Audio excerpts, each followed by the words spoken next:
Metal Gear 2, Solid Snake. That's right. We're back, baby. I decided to play that intro again for those who might have missed it yesterday because the audio balancing was off. I thought it was good because I checked the stream preview multiple times on my phone and it sounded fine, but when I went back to watch the VOD, no.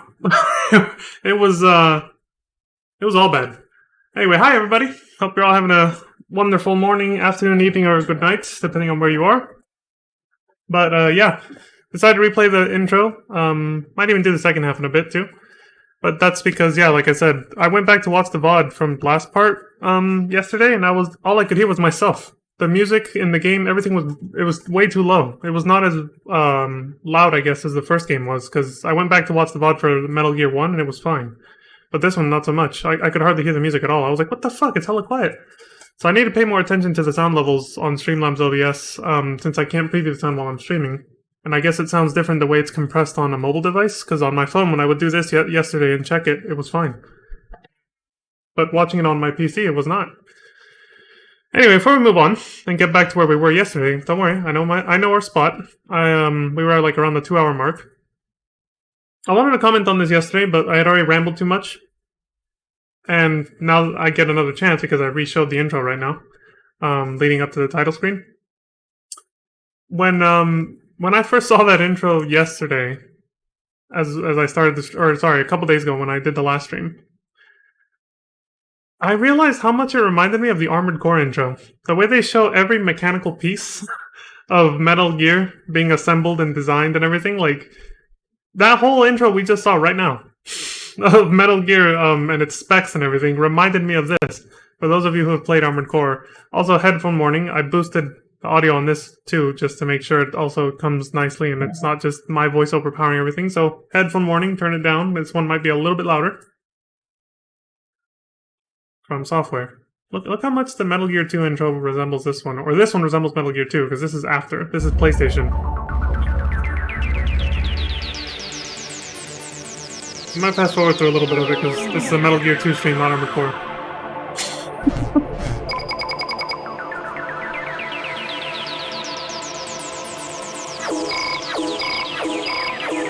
So yeah, we're getting the specs on everything. Just like in the Metal Gear 2 intro. It's like, you know, From Software had to have taken some inspiration from Metal Gear 2's intro for this. This is only a few years later.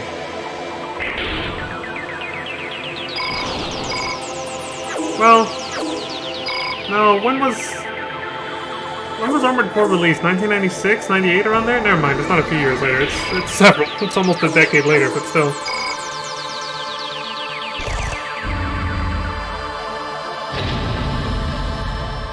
My mind totally went to this when we saw the Metal Gear 2 intro.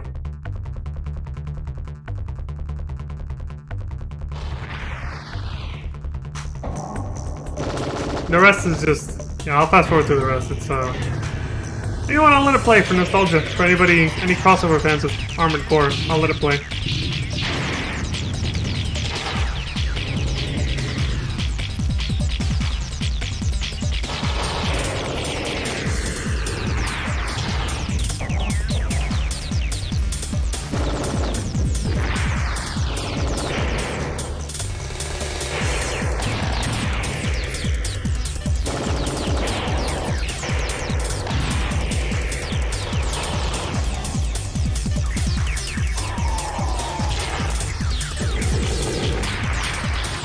It was never easy to hit an opponent with that thing.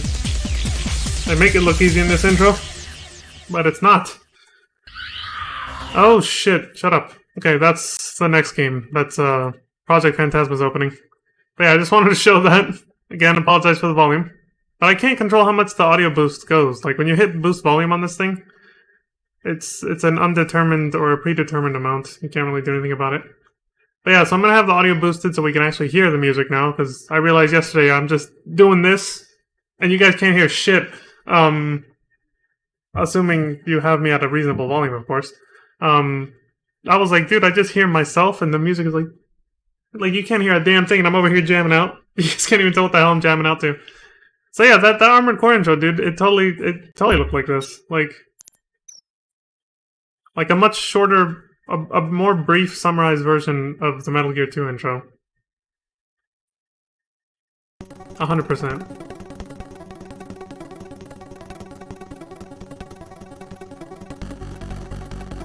Even a double speed. It's a good song. See? There's a little, like, specs being displayed on the screen. Big ass little blocky numbers and charts. Same shit! You don't get to see the parts materializing and assembled, but you do get to see this, which is more or less the same thing, kind of. How it focuses in on each piece.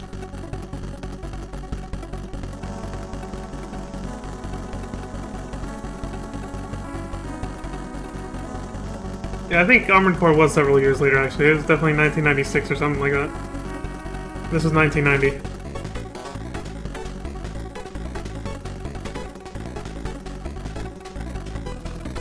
Okay. At this point, the music falls apart at double speed. It's not quite the same anymore. But we've already seen this intro, so get the hell out of here. Let's go back to where we were. You guys get the gist of it. Oh! Took off the double speed at the right time. Alright, where the hell were we?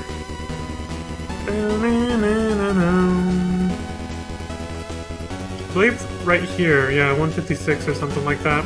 Oh yeah, if you guys noticed, the last video got cut off. It was just I had some technical issues, and it's I guess I was just like, I'm just gonna cut it here because it was close enough to the end, and I'll just rewatch a little bit of the part that got cut off. I wasn't too happy with how it went, so I was like, that's a good stopping point. We'll just recap a little. The 80s, dude. Cold War.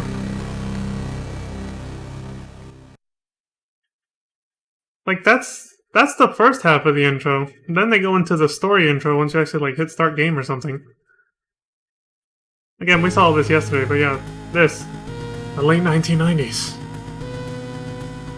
Anyway, you guys can go back and read that on last stream. We gotta move on. So let's see. I think it was... This is where it was. We were trying to find Natasha, and she's disguised as a soldier. As an enemy soldier. But we figured she'd still go into the women's bathroom. Even though it's all male soldiers, that would look hella sus. But we figured she probably wouldn't think that far, and she would actually go into the women's bathroom, which will let us discover which enemy soldier is actually her, and not an actual enemy.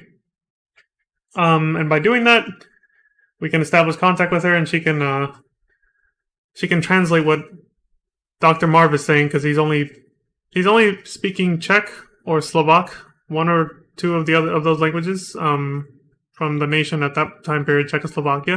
And I don't know if it's called Kazakh or Czech. I don't know how you're supposed to pronounce it when you're talking about the language or just shortening the name. I'm not really sure, to be honest, but that's more or less what's happening. A lot of people watching this straight after the last video don't need a recap, really. It's only been a couple days, too, for the live stream. See, now you guys can hear the banger-ass music I've been bopping to. Let me double-check that. What are the audio levels at? Yeah, it's pretty loud now. Thanks to this.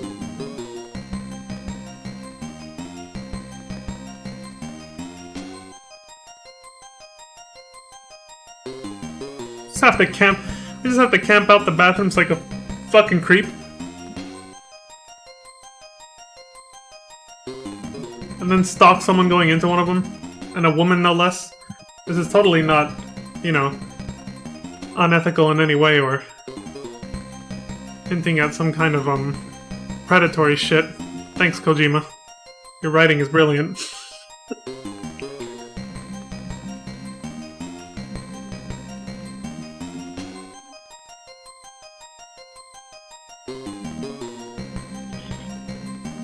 Oh my god, I should have left it at fast forward. This takes forever.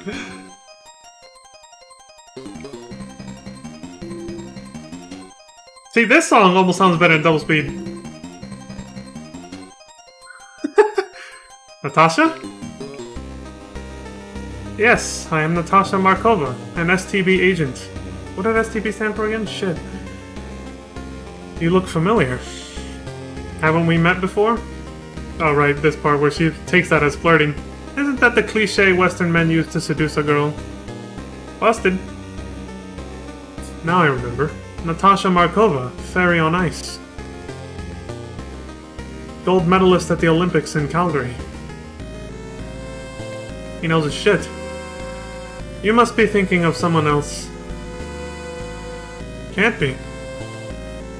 You should be. That's why sometimes I fast forward the dialogue too, because it's Leave it. Where's Dr. Marv? I contacted him with my transceiver, but I didn't understand what he was saying. But sometimes the text loads too slowly. He's alright then. Good, Snake. Let me borrow your... Or good, Snake. Let me borrow your transceiver. His frequency is 140.51.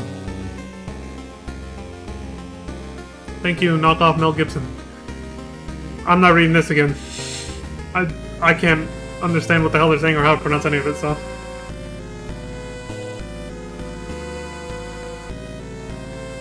Jesse Mark? Look, if you notice, even he says something about the Olympics. See? Olympiste atleti? Olympic athlete?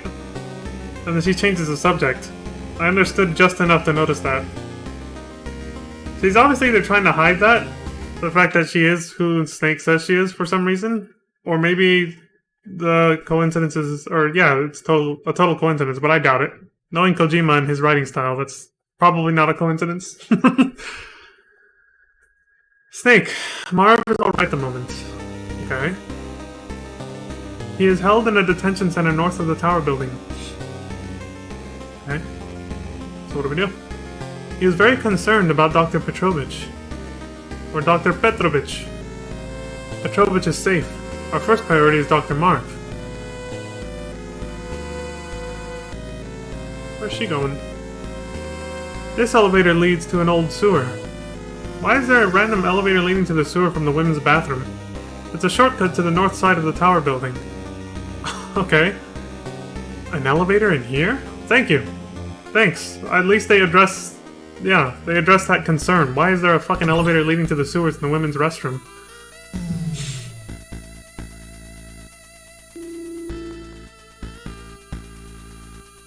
You can't skip talking to her and just come in here, though. Because, like, you can't enter the women's restroom until she actually comes in as a soldier, and then you can follow in after. Like, they don't let you sequence skip or anything. I'm sure speedrunners probably know a way to do stuff like that, but... Like, normally, no, the game won't easily let you do that. You can only enter the women's bathroom following her in.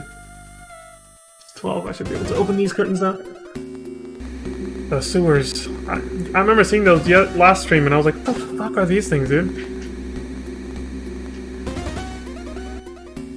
Gigantic automated sweeper cleaning machines for the sewers? And you just have to try to avoid getting run over by them? That one looks hard as hell. I feel like a lot of people probably died on that one their first run. If you're not paying attention to your radar, it'll run your ass over hella quick before you can duck into that little, you know, corridor there.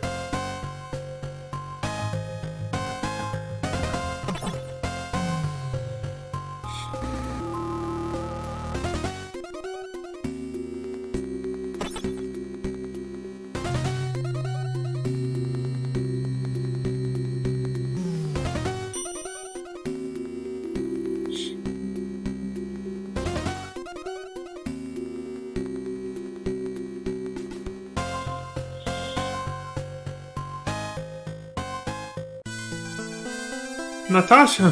Snake! Hey, we found them! Well, Petrovich, not Marv, but still. Thank God you're safe. You've lost weight, Petrovic. You can also pronounce it Petrovic. You haven't changed, Snake. Yeah, he's an old friend from the first game. Snake, let's go. Dr. Marv is waiting. That's right, we got a posse now. We got 3 party members. You mean he's alright? I've tried. This elevator only opens from the inside. Thank God the rest of the games after this are voiced, so I don't have to narrate anymore. Natasha, let's go in single file. Wait! Snake, I've got something for you. I stole it from a guard. Card 5. Oh nice, upgrade. I'm right behind you, Snake. New party member, add. In single file line, he says. If they couldn't They didn't want to bother with trying to program the NPCs to follow you any other way. So they just wrote it into the story, in the dialogue. Follow me in single file line.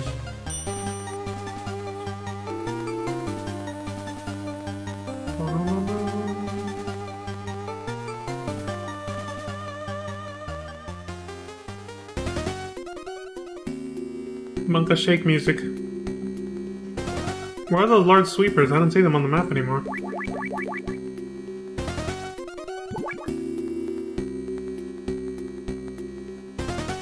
I smell a boss fight. Maybe. Hey, Snake. I can't bear this much longer. Oh, he's already tired. Shit. Let's rest for a while. Snake? Okay. We have time. Let's sit down. Not in this sludge, I hope. I have to relieve myself. There was a bathroom back there? Oh wait, no, it wasn't. That would have been way too far back. He wasn't with us yet. Hey, you see? They pay attention to detail. They didn't sit down in the nasty sludge. They actually went to a dry spot and sat down. Strange. Petrovic is old, though he doesn't look it. No, I meant us. A famous scientist? A former Olympic athlete? A Special Forces member? Oh, she's not denying it anymore, is she? All brought together here in this sewer. Oh, is this where we're gonna go? Is this where Kojima goes into the whole existentialism stuff now? They're gonna talk about how this might be fate, and it was all destined in some weird way. And, destiny or fate has a funny sense of humor. The universe has a funny sense of... Don't they actually say that? What I just said, isn't that actually... I think I might have accidentally just paraphrased something Snake actually says in Metal Gear Solid 1 or 2. Oh, there... Yep, called it. There it is. Is it fate, perhaps? Fate? Yeah. For those who might not be familiar with this series, the writing can sometimes be very cheesy. Also very deep and philosophical, and obviously political, as we've seen. There's like a lot of political and social commentary as well, which I love. I also love that it can be very deep and philosophical and super cheesy at the same time. It, tries to delve into deep topics, but at the same time doesn't take itself too seriously. And it usually alleviates and adds comic relief, usually through breaking the fourth wall. Like we saw in the first game when Big Boss told us to turn off the damn console. So I love the writing style because of that. I like Kojima's writing style, the way he does that. He explores deep topics, and sometimes it gets really serious, but then it's ameliorated through some kind of comic relief, even if it doesn't always break the fourth wall, of course. And speaking just on the fourth wall thing, which is a little off topic now from what they're doing, but still, speaking just on that alone, I also like that throughout the series when that happens, it's not overdone. It's not overdone or done too often, basically. It's not overdone, basically. He does it just the right amount to keep it, feeling fresh, I guess? Neat? Anyway, let's continue. Fate? Yeah, maybe. I was told a lot about a child. By my mother. About the Warsaw Uprising in World War II, Poland. I almost thought I was reading it wrong, but no. She ran through a sewer for days and fled from the Nazis. Soaked with mud, blackened, one couldn't even recognize faces. Damn. She is still haunted by the war, even today. Natasha, why did you quit skating and join STV? What can I say? The ice became cold. Again, the poetry. The writing. Ice? Snake, do you have a wife? He might soon with that other chick hitting on him. No. I have no family. What about you? Single. And not because I am a confirmed bachelor. Maybe I had few chances, but you turned them down? Lovers, then? Only once I actually considered marrying. when I was still fleeting on ice. A grand romance that still makes me breathless. Wow. A Westerner called Frank Yeager. Handsome, gentle, and intellectual. I wanted to ditch my family, skates and everything, just to follow him. Wow, she fell head over heels in love with this Frank Yeager guy. You sought asylum? Yeah, but failed. At the last moment, the West declined to accept me. I don't know a lot for some political reason. I think that was her way of saying I don't know why. And then she's speculating, probably for a political reason she was rejected. The translation can be a little wonky sometimes, the way they word things. Maybe the reception community wasn't ready. Happens all the time. Since then, my family and I have had a hard life. I was stripped from competition right away, branded as a refusenick? For attempting to seek asylum somewhere else. I could only join STB, but I have no regrets. I learned many things about this world. I even killed. What about him? Never saw him again. The Berlin Wall between us still remained. That's sad. So they became like star-crossed lovers. Hey! Sorry to keep you waiting! Oh, he's back. You take a good shit there, buddy? You were gone a while. A long lavatory time. Yeah, exactly. Even Snake is a little... Even Snake is looking at him like... It's a little sus. Did it take you that long? You gonna piss all day? Hey, Hernandez, you gonna piss all day? The quote from Tenpenny in San Andreas. Let's go, Snake. He better not have turned coat on us like what's his name? The first boss of this game was like our former ally and turned enemy.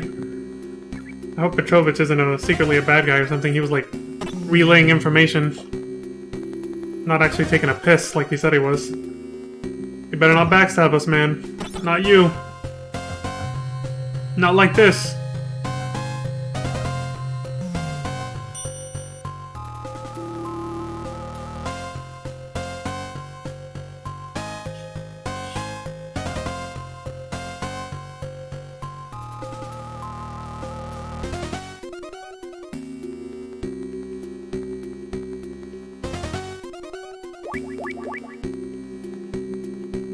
Mine detector. Oh, I see them now. They're not here though. They're in the next room, the next screen. Protecting the trucks, I'm guessing. You can't even go in there yet, but okay, here's where he's got to duck down, or just walk around them, I guess. I imagine if you don't know about that, landmines taken. Like, your first playthrough, you're not going to think to just equip the landmine detector out of nowhere here. They'll just get blown up. But what if your party members can get blown up too? That would suck. He's not trying to pick him up this time. Maybe you can't. Maybe you can't crawl when you have a full party like this. What's with the music? What's going on? A bridge! Thank you, Captain Obvious. Only one at a time. I'll go first. I'm getting on in years. They're acting like this is some kind of, like, rickety-ass old wooden bridge with rotting planks or something. It's a solid steel bridge, and they're like, one at a time. It's like... But again, it's probably the graphics of the time. They probably want to convey that it is, like, a very janky-looking bridge. But with these graphics, it looks as solid as any other bridge. No one will care if anything happens to me. Damn, dude. This guy is very self-deprecating with his commentary. He's like, I'm an old man, just let me die, who cares?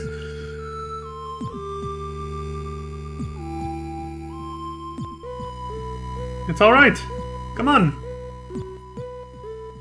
I'll go next. I don't know what kind of fucking accent I'm going into there, to be honest. It seems alright. Snake, come quickly. Why don't you finish crossing before something happens? You son of a... I fucking knew it! Traitorous bastard! Natasha! Oh shit, I thought she fell down. She made it back to the other side, but she got blown the fuck up. Natasha! Me? Yes, you. Me. I could only walk over ice. Well, she's gonna go into her death monologue, isn't she? Never tried with both my feet to stamp on the ground firmly. Speeded up the dialogue if it keeps going that slow. It fucks up the tone. I only skated. Never walked. Natasha? Oh god, not yet. Not yet. No more. I've seen deaths of many. How far I've gone now. Anyone can guess. Damn, we only just met her too. Pity. After I met such a nice guy. Snake, nice guy confirmed. R/nice guy. I wanted to see you skating again. Dude, they act like they've known each other for fucking years or something. They just met. Thank you. This is a card to open the door. And the brooch. Use it to pause champ? I'm no longer Frank. You're still thinking of him. After all these years, still in love with him, and she's gone. Snake! Snake!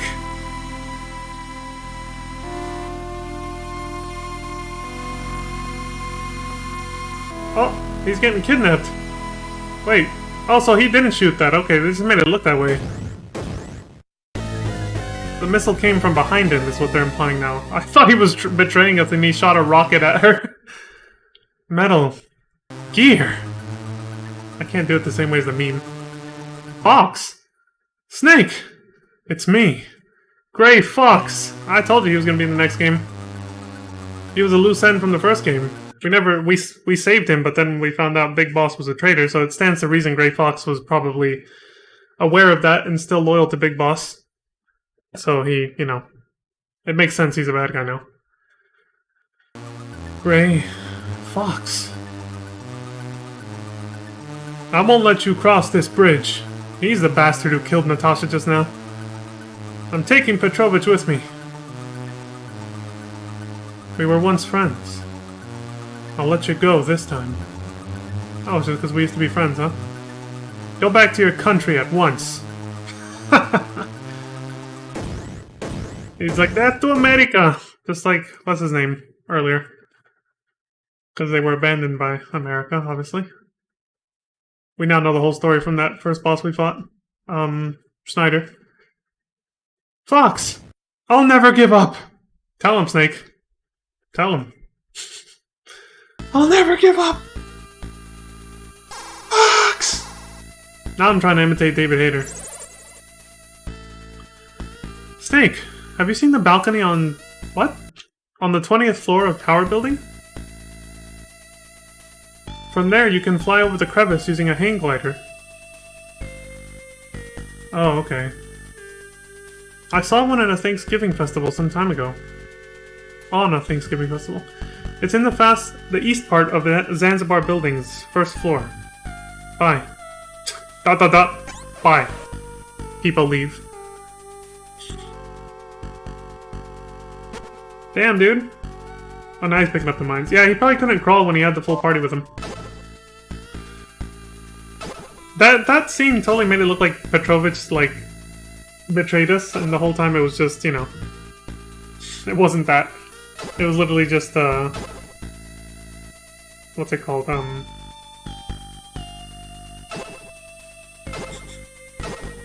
Tediously pick. Okay, these are the segments where, just like in the old Final Fantasy games, I just fast forward because we're between story beats and the player's just kind of doing some random tedious shit. Hey, this gate's open now.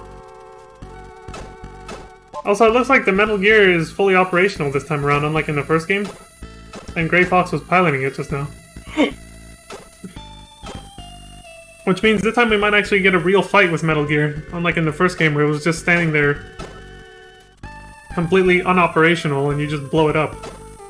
And the only thing that fights back at you is the security camera lasers in the room.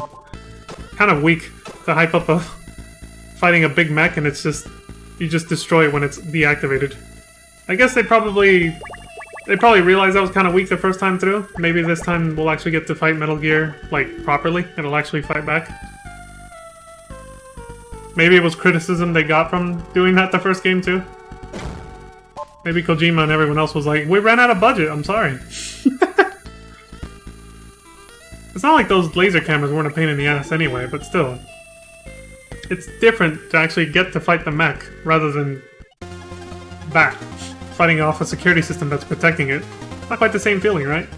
You won't get the same... It's like, imagine if the extreme trials for, like, the weapons, or when you fight the ultimate weapon at the end of Praetorium in FF14, instead you just find it deactivated and you blow it up, and you only have to fight back against, like, the security system protecting it. That would have been a weak-ass way to end the Realm Reborn. Now that I think about it, Praetorium in the Realm Reborn is kind of like this.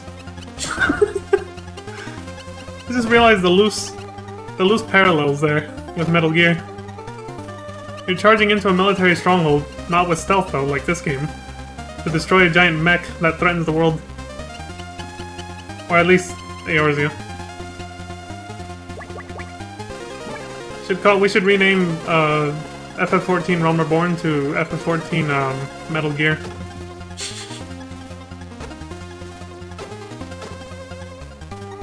You know, while we're on that subject, I do find it interesting and wonder if it was a coincidence or intentional, the references to Metal Gear and Endwalker, actually. The few times that happened. Like, when you had to use stealth, you know? There was a couple quest battles where you had to use stealth. Especially that... I don't want to spoil too much of a different franchise, so, but you guys know what I'm talking about, those who have played through it. I'm kinda like, dude... Oh, I should say now though, while we're on the subject really quick, the next time I play through FF14, I think I'm gonna do 2 runs back to back is what I'm thinking. Which will be one pure MSQ and then another one side content plus MSQ. But only the side content available through New Game Plus, because I want to compare how long it takes to get through all of FF14. If you just do nothing but pure MSQ, or if you do the side content as well. Those are my plans for that game later. Much later. I got a bunch of other games I want to play first, but yeah. And what the hell? There was something else I was going to add to that. I can't remember right now.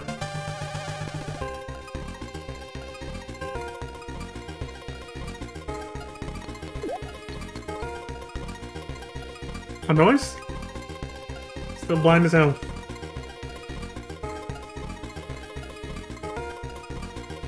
Get him. Just fucking blast him. Dude's like...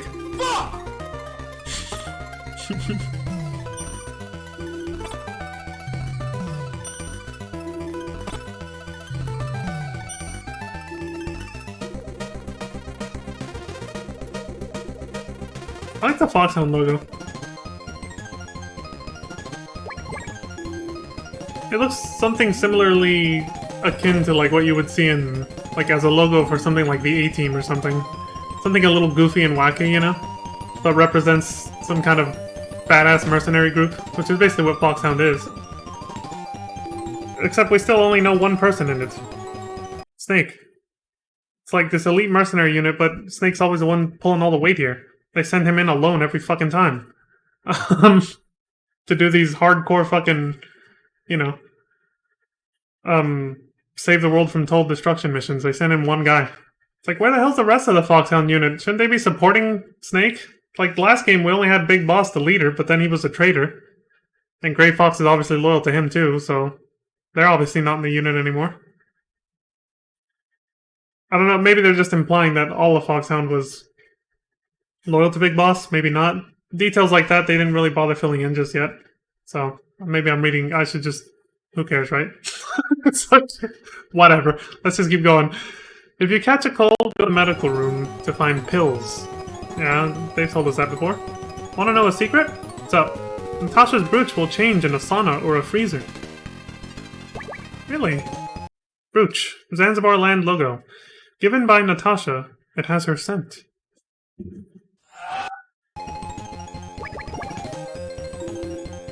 Sniff sniff? That's all Snake has left of her now. So, might as well, right? No, someone found me! I was playing hide and seek. Cute. No one here. Are these meant to be lockers? I think this is supposed to be like the hiding in a locker mechanic.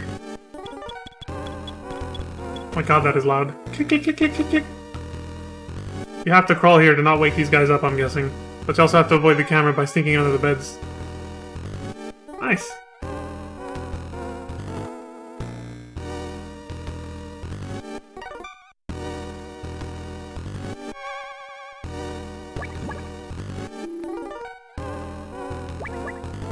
Expertly done, like a real ninja. Good thing the floor here is not squeaky. It must be the medical room. The peels. Grabbing peels? Literally, pills taken. Pills for the common cold. Ages 12 and... what did it say? I forgot to pause it on time. 12 and over. One capsule at a time.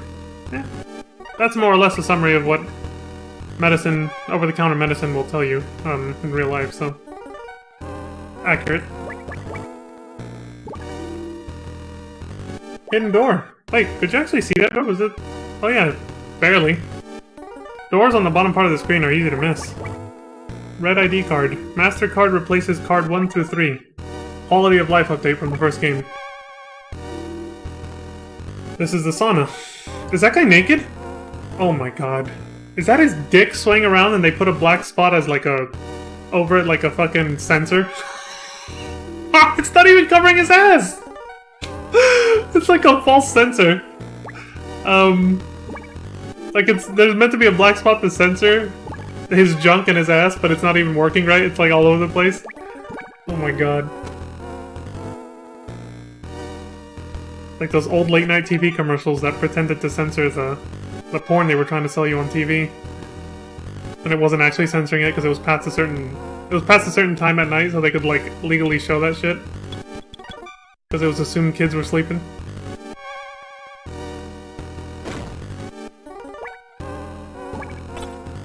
Oh, see, the logo, her brooch, that was once a Zanzibar logo, turned into a key when he spent a little bit of time in the hot-ass sauna there. Why did that guy not see him, though? That guy just walked in with his towel, butt-ass naked, looked around, didn't even see Snake, and walked out. It's like, how blind is this guy? Cassette tape. Slow it down a little bit and go back. What does it say? Oh, hold on. Cassette tape from Natasha's locker. Oh, okay, so that's how she opened her locker. She would go into that sauna, heat up the logo, turn into a key, open it. Plays National Anthem of Zanzibar Land. That thing right there they just did, where her pendant turned into a key based on the temperature change from being in the sauna because it got really hot, that is a mechanic that comes back later in the series. I won't spoil it, but... oh, that's what I was gonna say. That's what I was trying to say earlier about, FF14 in my next playthrough. My next couple playthroughs, when I replay the game, I will be doing it from a perspective of someone who's finished the game. So there will be spoilers. Again, it won't be anytime soon, but I'm just letting y'all know ahead of time. And I will title the streams and the YouTube videos appropriately. I'll put, like, at the beginning, spoilers. Because, you know, my first playthrough when I did the Final Fantasy Marathon, yeah, I said some spoilers here and there, but for the most part I was low-key trying to commentate on the games as if it was from the perspective of a first-time player, you know? Like, I would kind of, I would obviously act a little bit on the parts that I already played through, and say things like, oh no, what the hell is this? You know, and act surprised, the fake surprise, right? When I was doing, like, Realm Reborn, everything before Endwalker I'd already played through. Endwalker was actually a blind playthrough, I'd never played it, but still. I realized there's things I want to say about earlier expansions and earlier parts of the game from the perspective of now having finished Endwalker, and I can't do that without spoiling Endwalker and everything that happens after, or before that, but after earlier expansions. So when I replay Realm Reborn and all that stuff again, I'll be commentating from the perspective of someone who finished Endwalker. So there will be spoilers. Because like I said, yeah, my first time through I tried to kind of avoid doing that a little bit. I still did it a few times, but not as much as I wanted to. There was a lot of times where I was like, I really want to say something from the perspective of having finished, like, Shadowbringers, you know? I want to say something about this moment in Realm Reborn or something, and I couldn't say it. Because I was trying to kind of keep it spoiler-free. I won't be doing that next time. Fair warning.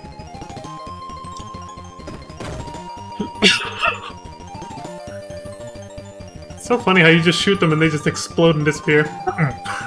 They don't like explode, but you shoot them, boom, and they just disappear out of existence. There's not even a dead body. Oh, this guy's being tricky.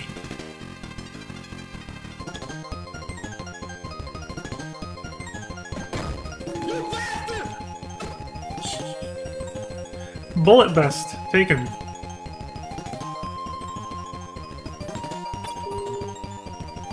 We're getting a good chunk of gameplay now. We had a good chunk of just like back-to-back cutscenes there for a while.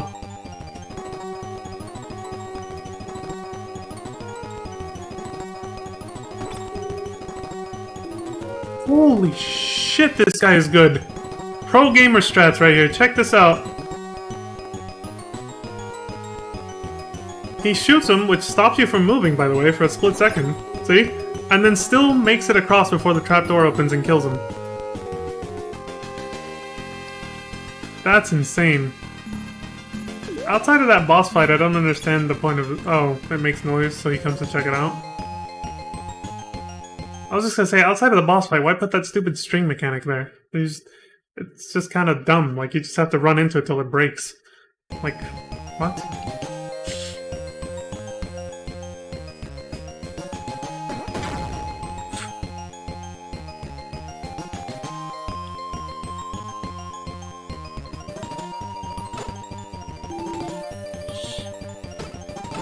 Use your grenades! Nice timing. Thought that camera was gonna see him for sure. Wait for it to go by, and off we go.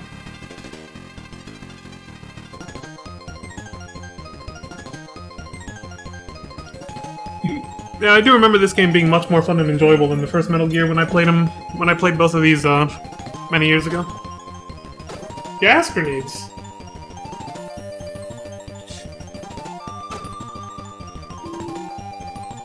The quality of life features between this game and the first game are make this one a huge step up. Way more enjoyable.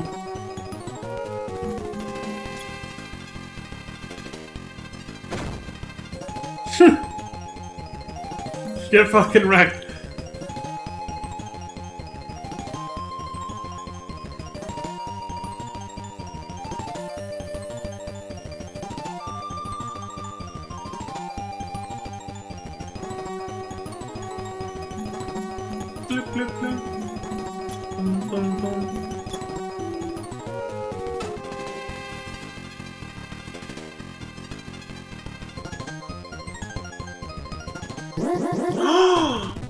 He tried. He tried it, but he got busted. He almost made it though. That was close. He almost made it across before the camera came around the corner, but...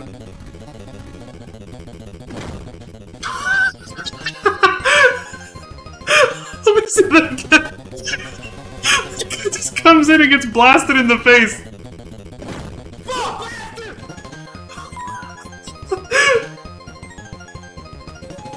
Before he could even react and raise the alarm again, it's just fucking blasted, dude. I was looking for a different word there. I couldn't come up with it.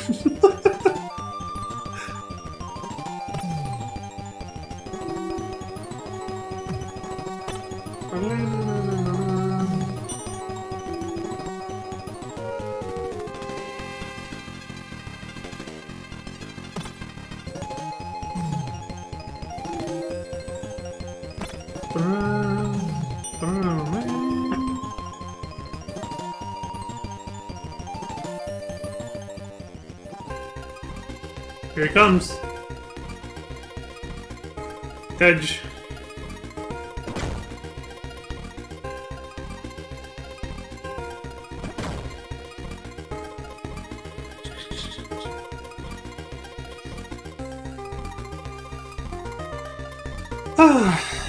Oh, are we finally gonna get to go this way?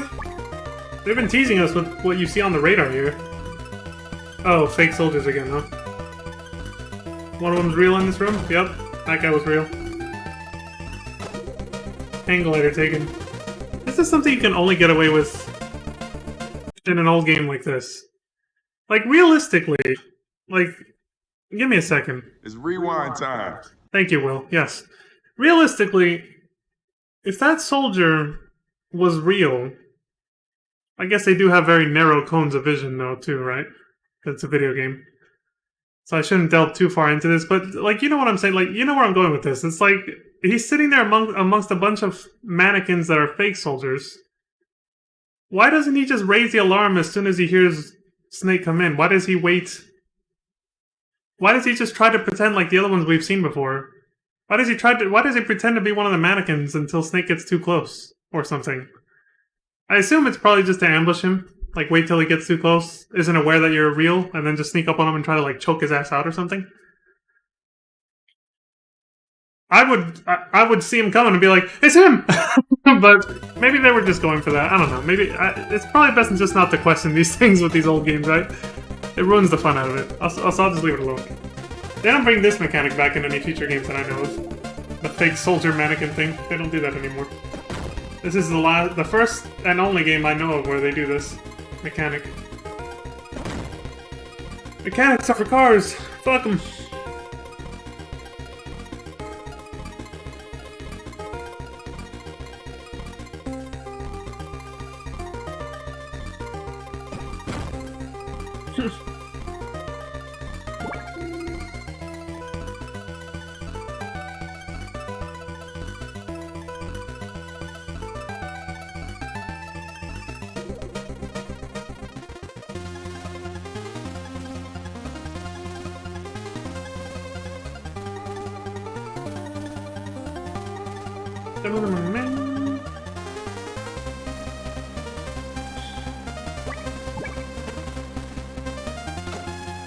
Is he gonna pick up every mine again?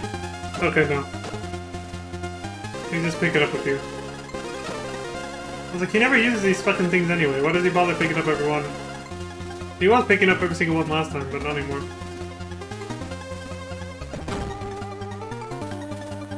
Blasted. Just got capped.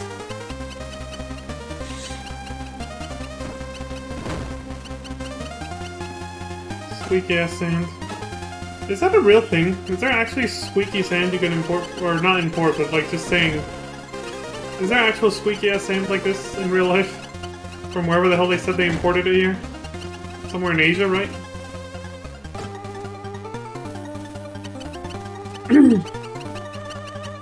Some kind of Far Eastern sand they said last stream. I forgot.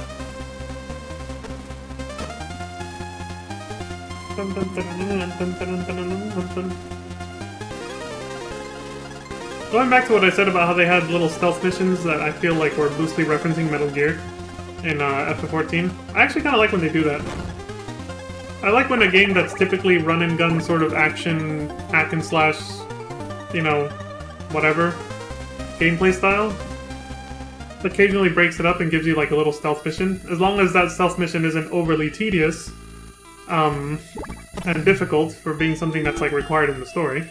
Because that does tend to piss people off more than anything, when you break up the gameplay too much like that. But if they make it reasonably like easy and just like a fun little, you know, mini game sort of side quest thing, which I feel like they did in FF14, then you know, I actually like it when they do that shit. It's pretty cool. They change it up a little. Snake, it's Fox. Snake, Gray Fox here. You gonna threaten us again, Fox? It seems you have ignored my suggestion. Yeah, fuck you. We ain't backing down, bitch. My friendship with you ends here.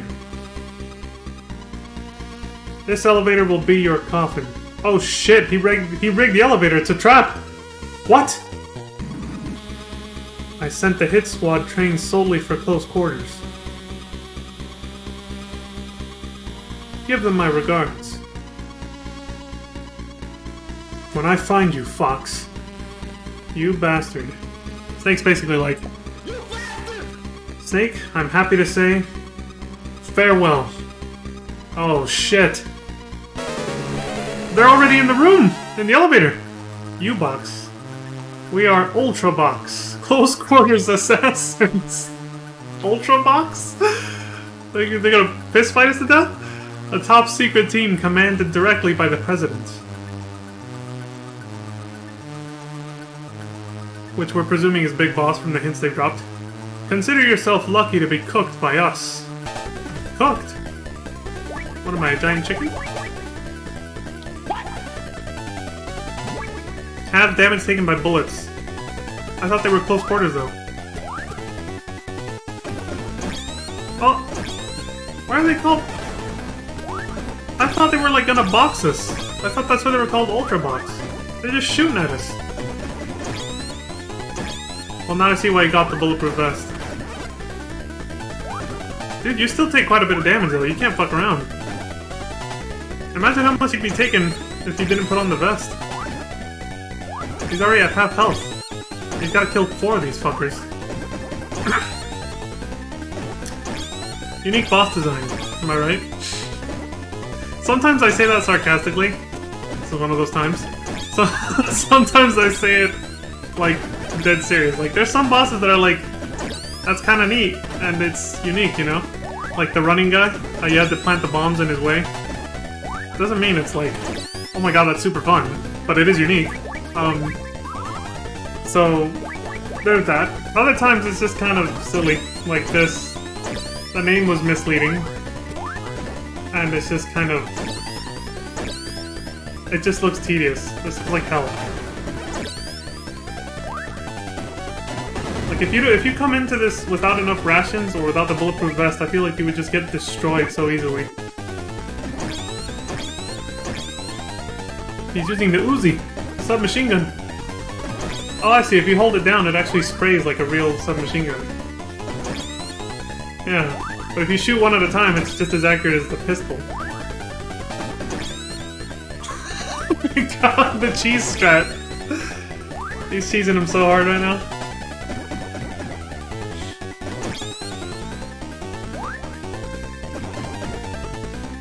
You bastard.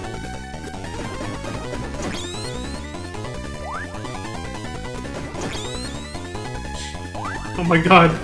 I might fast forward through this. This is without the other two, this is not interesting anymore. It's just become a tedious, repetitive thing. A tedious, repetitive slog trying to kill this guy. Why hasn't the southern one moved on? He waits till the other ones are dead? Well, I guess that makes it sort of easier. You only have to fight 3 at a time. Yeah, 3 of them at the same time. The 4th one just kind of stands there. ID 7 taken. I like how humans just blow up as if they were robots in this game. Oh, we just fell back down to the 1st floor. Don't tell me, the elevator's out of service now? We're fucked? Yep, I'm guessing we have to find another way up now. Damn it! Damn you, Fox! Sorry, we'll get his ass.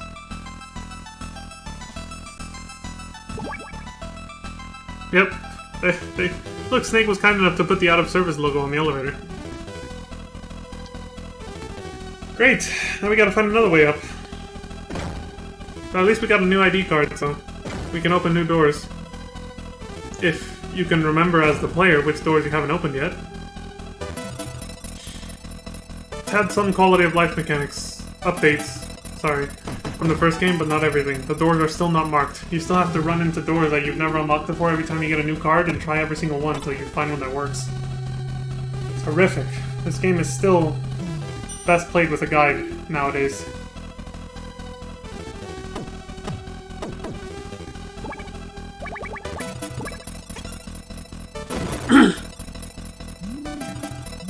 The fuck?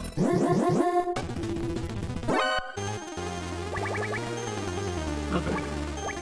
Hold on, I think I'm missing. I gotta answer this.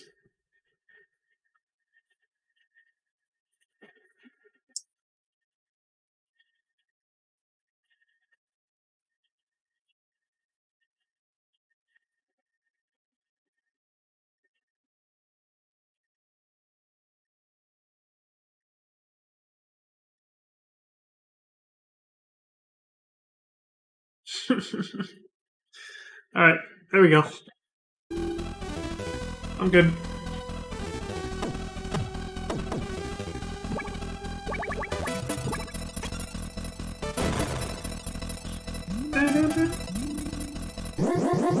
What the fuck? Busted. Is that inevitable? Or was this guy just lazy and got himself caught?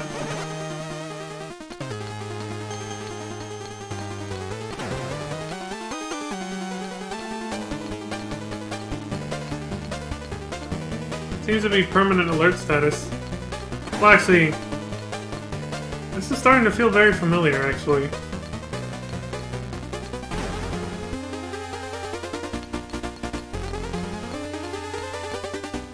This is very familiar. Anybody who's played Metal Gear Solid is probably having flashbacks right now. You gotta love how much of this game they reused for that one. How many concepts were reused. Essentially, Metal Gear Solid does just kind of feel like a remake of this one at this point. Even though it is a sequel, because they reference this game. You know, they reference the events of this game as a past event in Metal Gear Solid.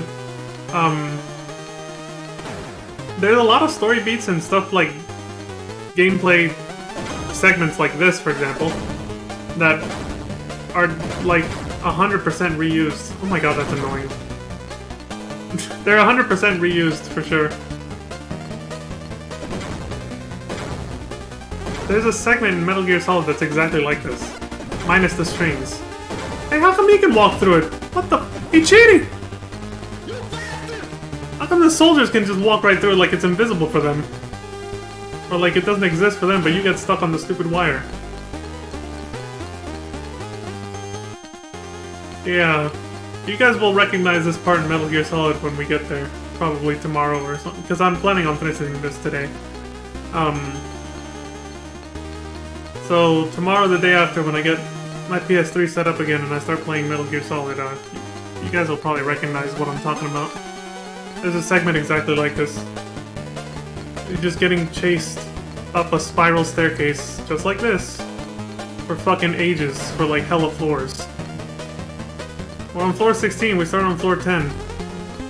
This is getting very tedious. I think I'm just gonna fast forward.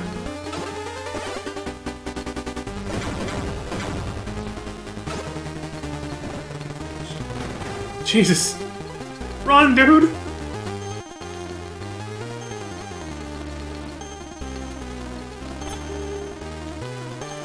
That is fucking cruel. To get this high up just to die like that? An unexpected trapdoor? That's fucked up. These games are hard, dude!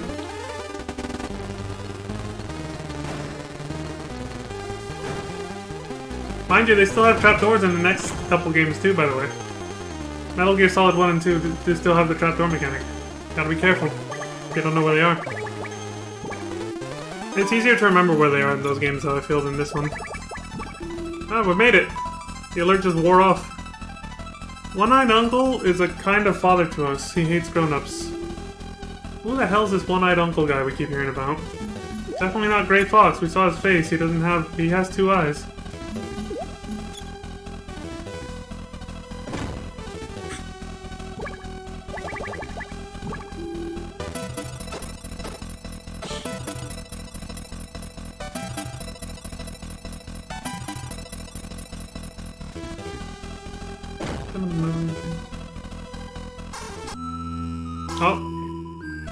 Oh, I thought he was gonna answer that. Player didn't give a fuck.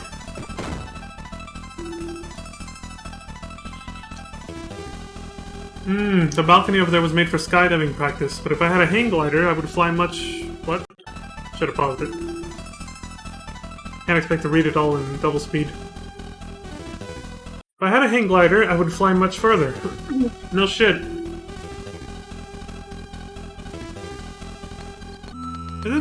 Aren't hang gliders more for longer distance, though? I feel like a parachute is better for shorter distances.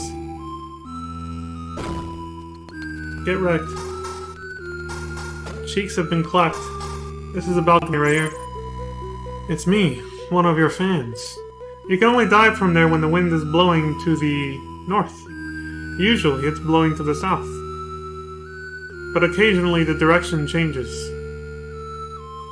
You may have an item that helps you find out the direction.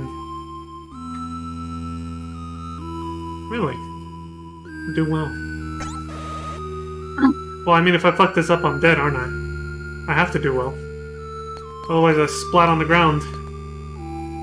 Fall to my death and splat. Cigarettes? Does he let out a puff of smoke and it tells you the wind direction? Yep, pointing north. Time to go. The cigarette smoke went up like that to the north, so... Oh! Flying over all this shit. So we're going from the top of the building at the beginning of the game all the way to the roof of the building, or beyond it slightly, of the tower building, the second building of the game, where the bridge was blown up to halt our progress by asshole Grey Fox and his Metal Gear mech. There we go. I made it across. Natasha's dead body is missing for some reason.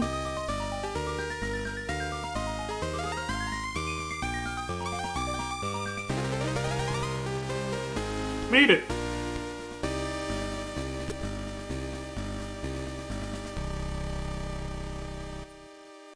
Nice music for the hang glider.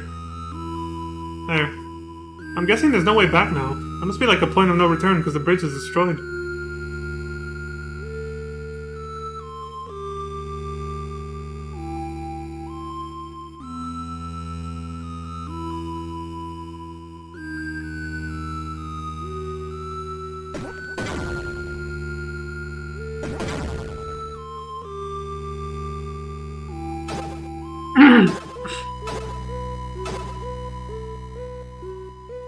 A lot of ammo there. I love how insanely high the ammo cap is for your weapons. You can carry every weapon in the game and carry so much ammo for all of them. I know in future games, like ammo cap was dependent on which difficulty you chose, but this is before difficulty settings were a thing. Metal Gear 1 and 2 only had, you just play the game. That's it. There is no different difficulty, but starting with Metal Gear Solid and beyond, there's obviously like an easy, normal, hard sort of thing, with the hardest difficulty being named after like Big Boss and all that. I think like Big Boss Hard or something. Or Extreme was another difficulty I remember there being. But anyway, the difficulty determined your ammo cap. I remember that. So if you play on easy, you can actually hold like 200 handgun bullets like that. But if you played on like hard, you could only hold like 20. Like some small ass amount. Uh oh, another boss fight. Who's this? Preda? Like Predator? Oh god, this slow text again. Speed this up. It's the same build-up music for every boss. I've been waiting for you, Snake. I am Predator. Chris Hansen here? Nobody can beat me in a jungle ambush. Except Chris Hansen. Let's see if you are a real snake. I mean, yeah. A jungle is a natural habitat for a snake, too. Or is it more like a desert? Oh yeah, they kind of hide in tall grass. That doesn't necessarily mean jungle, does it?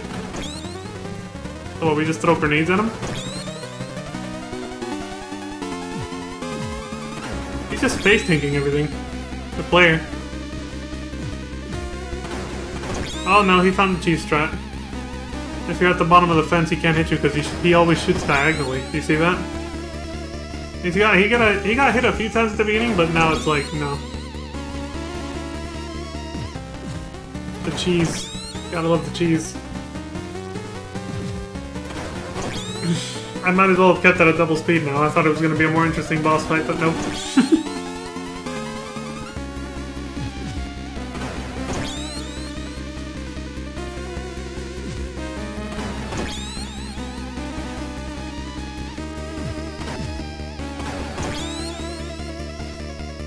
A lot of these boss fights, they look unique. But they still kind of more or less boil down to shoot them first before they shoot you. Which is like any gunfight ever in any video games ever. Shoot them first before they shoot you. That's usually how it goes. I do appreciate that they restore your health all the way when you beat a boss though. Alright, now we have ID number 8.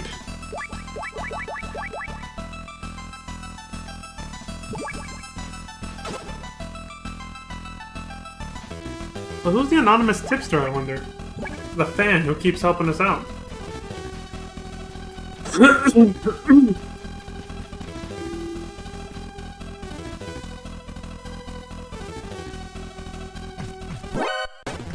That was bullshit. He was punching before that. Dude, I need some water. Give me a sec. The hell, man? My throat is drying up right now. Probably because I'm yapping too much. Close this off. Give me a sec.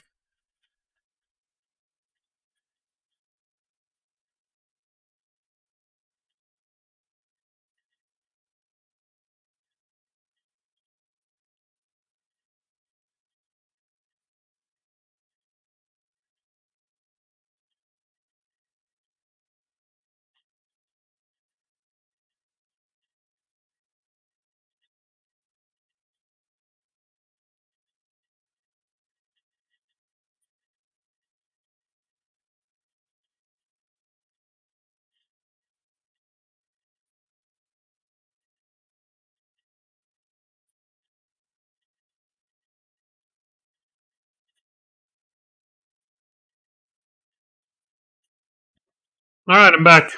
Got my H2O too. Whew. Take a swig of this.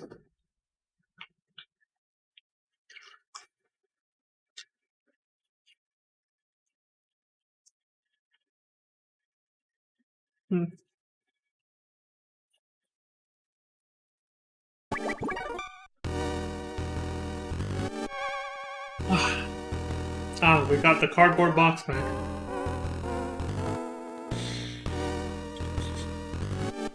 Like, anybody watching the security cameras isn't gonna notice that there wasn't a cardboard box there a minute ago, and now suddenly there is. And there's no other cardboard box in the room, so it's like... doesn't seem conspicuous at all.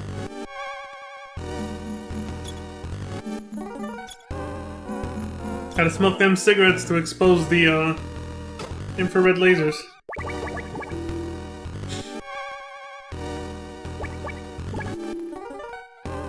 Doesn't he have infrared goggles too? He could have used those instead of the cigarettes. I'm not sure why he used the cigarettes, but... whatever. Oh yeah, I kind of lightly touched on this when we played Metal Gear 1. A little bit. And at the beginning of this one too, last stream, but... it's obviously Kojima was, you know, designed Snake to kind of be like... modeled after the typical American action hero. That's why he looks like Kyle Reese from the first Terminator movie in the first game, and now he looks like Mel Gibson from Lethal Weapon. But, yeah, no, I think that's why those are, yeah, I never even questioned this. Why are we picking up eggs? Let's see if I can read the description. Egg. Species unknown. An egg found in the biolaboratory. Inedible. What about the other one? What the hell are these for? Also, it's hatching, man. Got a crack in it now.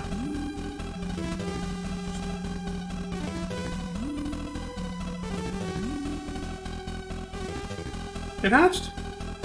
Oh! Empty.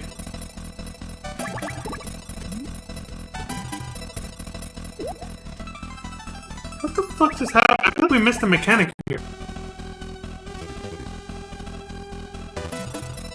So, like, the egg hatched, and then, like, a snake came out in his inventory, and then just fucking disappeared.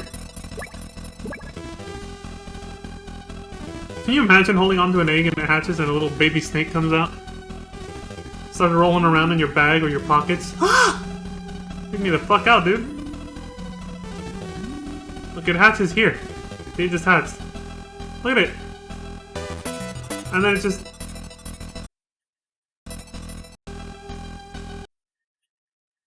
and then the snake just kind of goes back to the... it does look like a baby snake.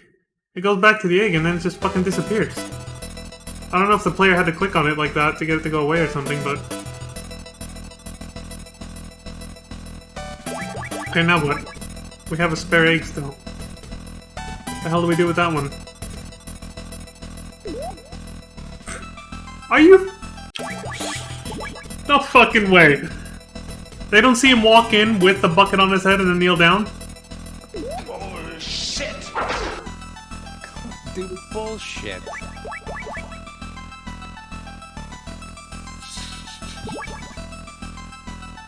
Oh my god. The cheese, dude. Wow. The way you could break old ass games. That's fucking hysterical. As long as you're not standing still, as soon as the screen transitions, they don't even notice that you just came into the goddamn truck and put a bucket on your head. I'm guessing you can't use the cardboard box because you probably have to use a disguise that's appropriate for the area that you're in, so that they don't notice it.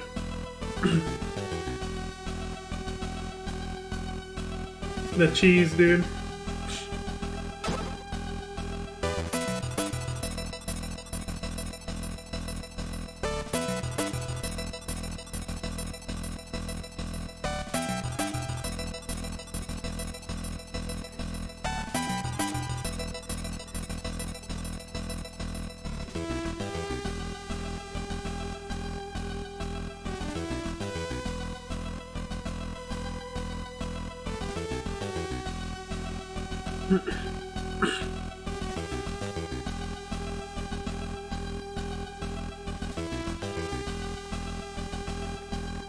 This is Stancred.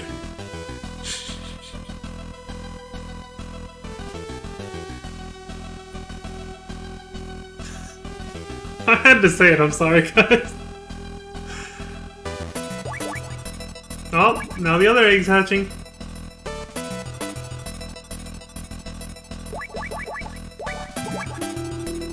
So yeah, you have to just guess keycards till you get the right one. There's an animal herding center northwest from here. Okay. Owls cry at night. They're scary and I can't sleep. Are they? I thought they just went ooh, ooh. At night it's self-powered here, so the high voltage laser fence is cut. Then we can play inside. We'll be scolded if found though. Are you telling us we have to wait for nighttime? How the hell do we even know what time of day it is?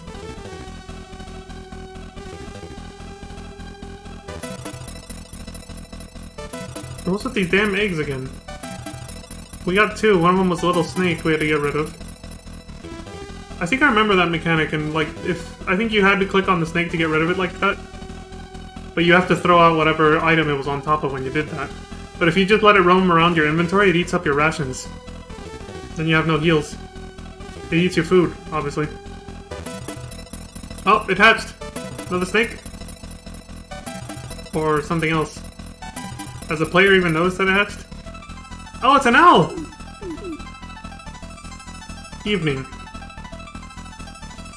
Evening? He's gonna turn off the power of the light. How the fuck were you supposed to figure this out? How did that make any sense?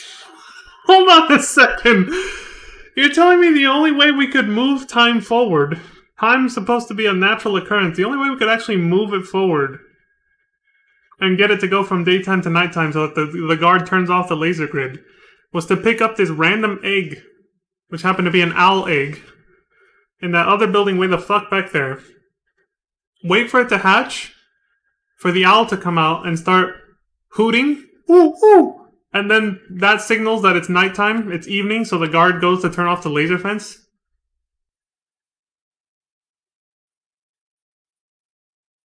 Again, a lot of quality of life updates from Metal Gear 1, but that right there, that puzzle right there was just complete bullshit.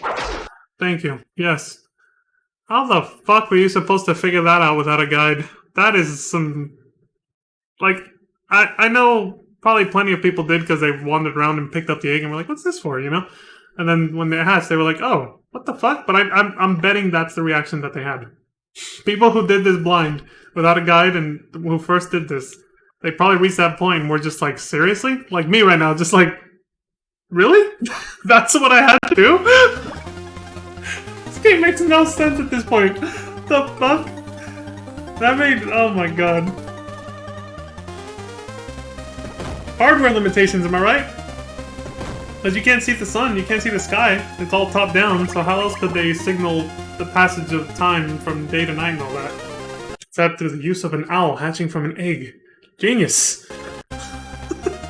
So fucking dumb. It's funny though. Again, it has a certain charm to it, so I'm not like pissed off about it, but it is kind of bullshit.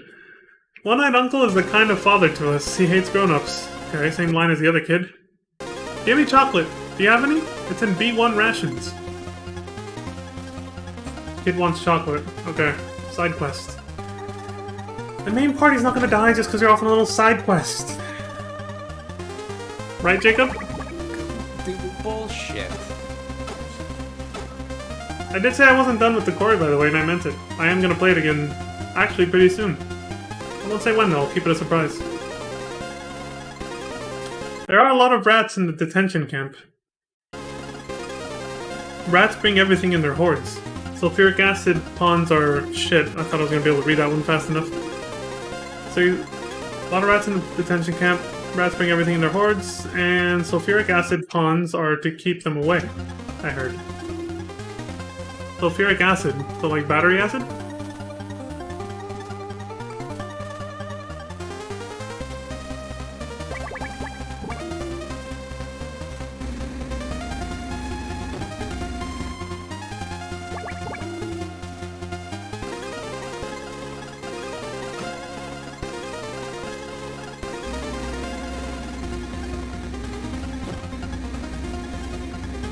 Pretty obvious what you have to do here. Yep. You have to beat it to that thing, and then, yeah, there you go.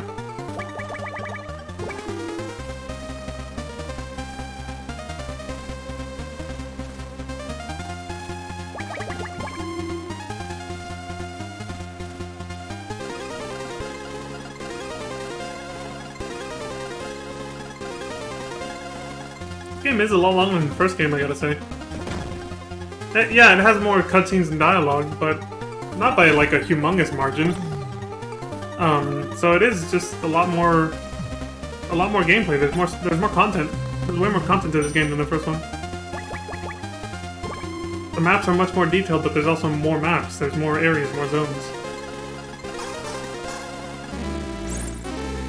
It's me, one of your fans. Snake, beware. Ever heard of the legendary Gorilla Squad Whispers? Whispers? Nightsight, a survivor of that squad, is in the room. Oh shit, we're not alone. Among Us. Nightsight. Where's the latest camouflage suit, which also has radar stealth? Uh-oh. Attacks with Wei Sheng what? Chiang? I don't know how to say that. Wei Sheng Shou Chang, I think. A gun that makes little noise. Uh-oh. Someone's trying to out-stealth us. Snake's gonna have to prove to be the sneakier one. No one has seen his true form. Damn. He doesn't show himself off to anyone, huh? It's good to have a fan like you. Yeah. Mind telling us who you are? You can't see him, but you might hear him. Over. We ain't gonna hear him with this music. Loud-ass music playing. You literally have to shoot. You just have to shoot and hope you hit him? You gotta pray and spray? He's literally praying and spraying, look! He's just holding down the trigger on the machine gun. Just spraying the fucking Uzi everywhere.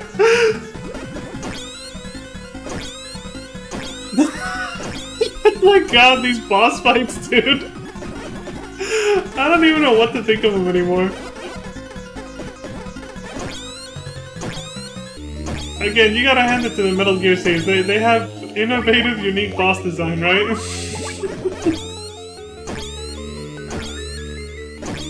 This is so janky.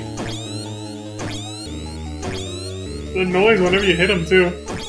Dude, these guys have so much fucking health. Every boss is so tanky.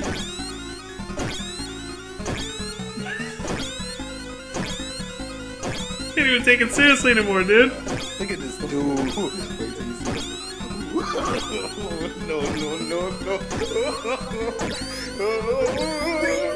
It goes high pitch when he's low on health.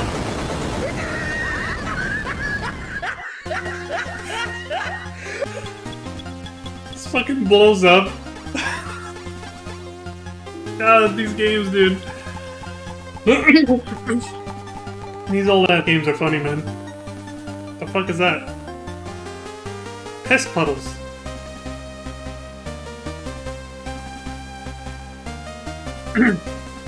This is Solid Snake. Your reply, please. Thick sulfuric acid? Oh, it's Miller. We haven't seen him in a while. Something with caustic soda can neutralize it. Caustic soda? Yes. Do you have chocolate? That could do the job. Are you... Is this for real? Sulfuric acid reacts with the sugar in chocolate. No fucking way. Is this a real-life hack? It combines into carbon and gel compounds. Over. I kinda wanna try this. Now I gotta get this right though. Battery acid is sulfuric acid, right? It's probably a dangerous experiment I'm cooking up in my head right now, but... I just have to remember to... wear protection. Yeah, you heard me. Okay, so each ration is different depending on where you found it. I'm noticing the item descriptions right now. Oh, I missed the first one. You have to use the one with chocolate, right? Combat Ration B3. Restores life. Contains ham, cheese, spaghetti, and coffee. Tasty. Sounds tasty. Except for the coffee bit. I don't like coffee. Combat Ration B2. Restores life. Contains meatballs, peas, and potatoes. Papotos. Combat Ration B1. Restores life. Contains beef, pork, crackers, and chocolate. Well, he only has one, though. What's he gonna do about the other two puddles coming up?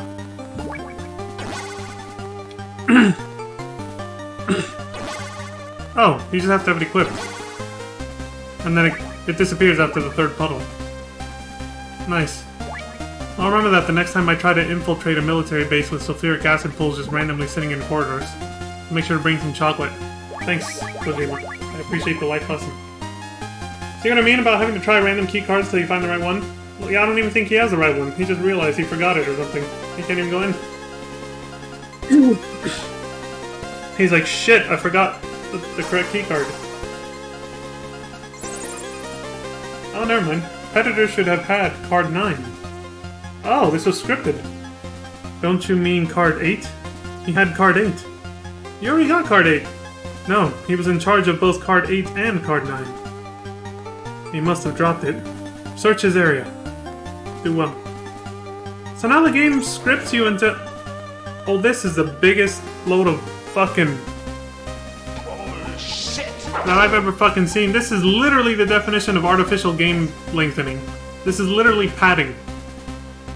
They make you have to kill Predator and then this boss fight, and then go through that corridor, only to find out that the key card for that door is back at the previous boss fight, not this one. He said Predator, right? So it's the one in the tall grass. So now you have to go all the way back to the tall grass area where we fought the other guy and look for the damn key card. Literal padding. I'm changing my frequency again, sending it in tap code. Over. I haven't talked to Campbell in a while, but okay. Makes sense. That's Morse code. Tap code, as he calls it. You gotta decipher it now to get his new frequency. I'm not gonna do that, don't worry. I'm not gonna pause the video to go look up Morse code and try to figure it out. We got shit to do. I'll let the player tell us what it is. 140.24. This is Solid Snake. Your reply, please. Nope. Oh, there it is. An enemy can find you by sight or by hearing. Sound travels approximately 340 meters per second. Right? Wind may carry it astounding distances. Yeah. It's important you act without noise. Over. Colonel Campbell has an iconic voice too, so... I almost went into... I almost tried to voice act him. Because he appears in a future game, so... I should say future games. Spoiler alert. See what I mean? That's what I did with my FF14 playthrough. Occasionally I would accidentally like spoil a thing or two because I wanted to comment on something really badly about having knowledge of what's to come next, you know?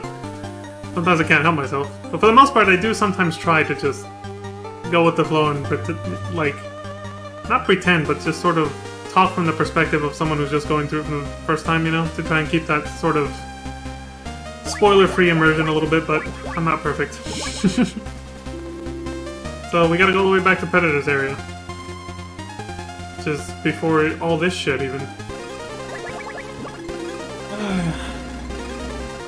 I'm guessing it's that kind of bullshit where, like, literally the keycard doesn't spawn. Like, you can look for it ahead of time and it just will never spawn.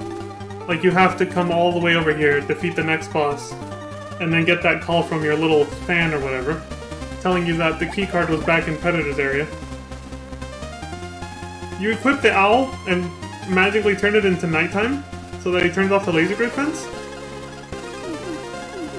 Ooh, ooh. Evening, and there he goes to turn it off. Oh my god, what is this, Ocarina of Time? You have an item that lets you manipulate whether it's daytime or nighttime? What the fuck is this? Now I kind of want to play Legend of Zelda. I should stream that someday. I have no immediate plans for that one, but I will eventually stream that, I think.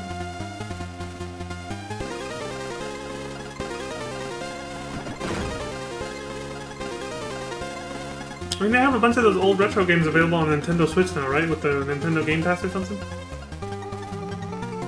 Something like that.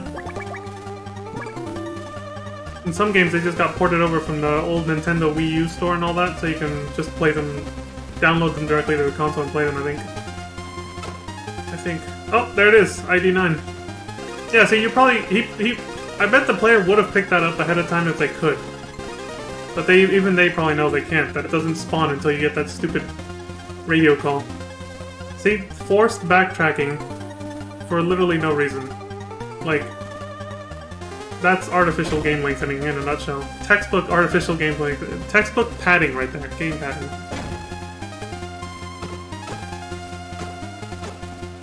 Hey, at least he was able to take advantage and get some ammo for his machine gun now.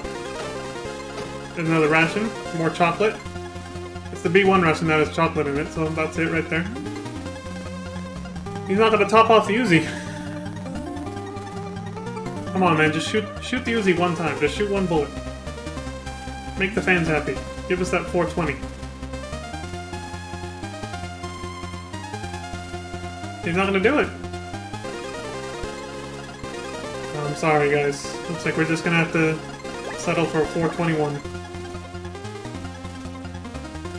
It's 1 minute difference, right? Who cares? Slide up. Oh my god, time flies when you're having fun. I didn't realize we're already an hour and a half into the stream. Last time I checked it was like 48 minutes. It's already been almost an hour. I'm having a lot of fun watching this. But I saw the time down there and I was like, I feel like it hasn't even been that long. How long has it been? I checked the time on my stream time right now. It's like almost 2 hours.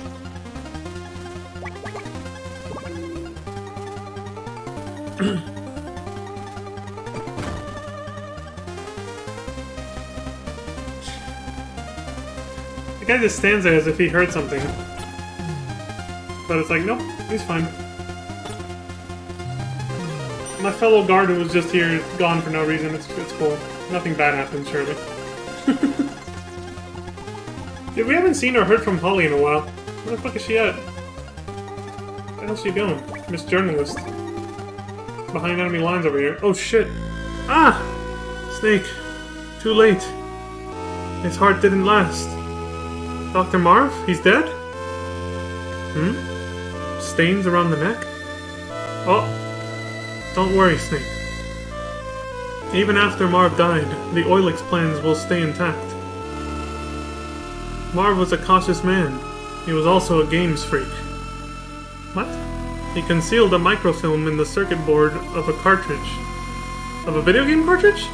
An MSX cartridge from a Japanese game company called Konami. Fourth wall break! MSX. The legendary worldwide computer!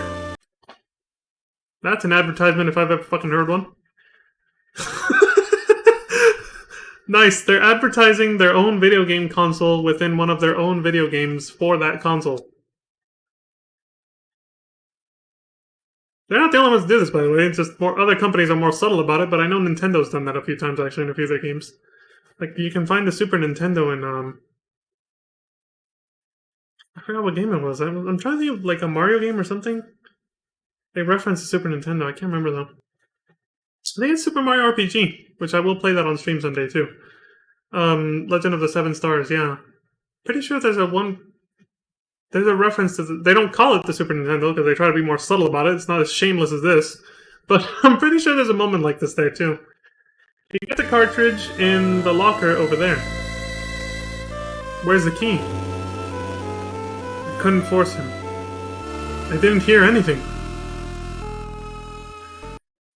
You guys still think Petrovich is a little sus? Because Snake, he just said, what did he say Mark died of just now?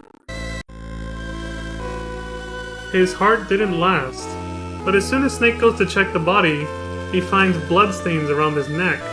Like he was, you know, somebody put like a rope on his neck and just like yanked on it to choke his ass and crush his throat. And obviously, you know, from struggling, the rope might have cut open his, like, shallow, but still it could have cut the... Or maybe they're implying an actual, like, somebody actually took a knife and sliced it open, I don't know. But Petrovich is saying his heart gave out. He's hella sus!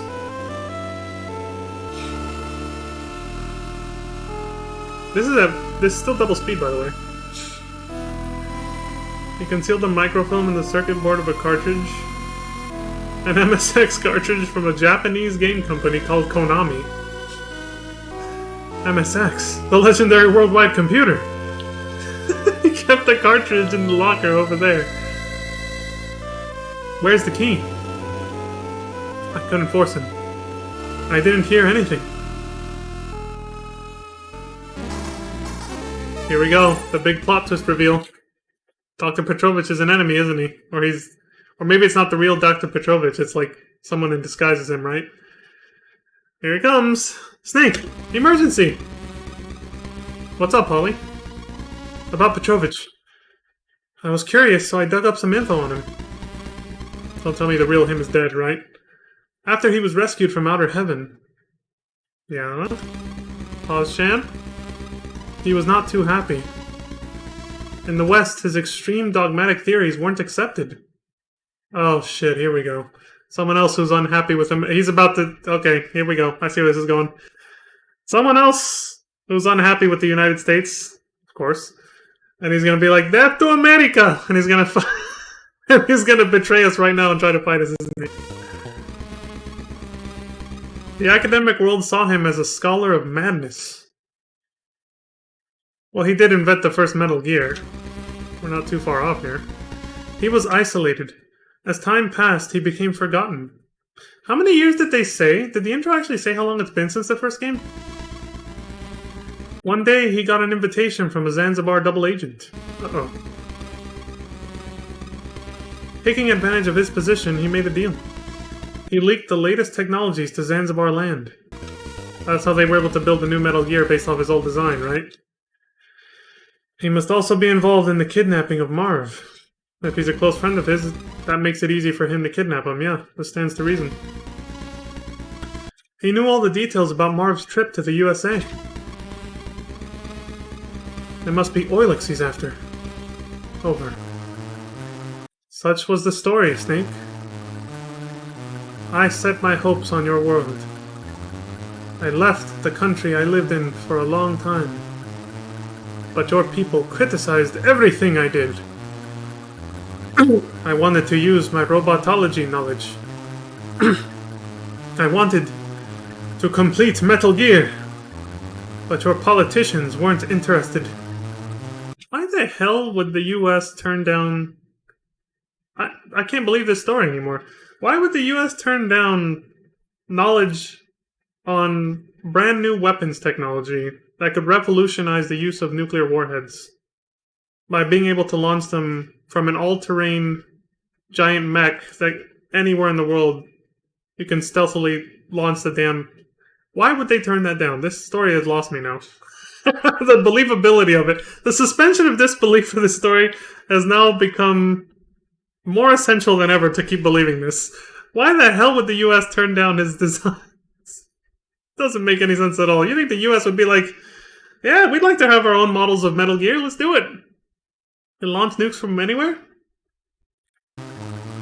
They all talked about SDI, what?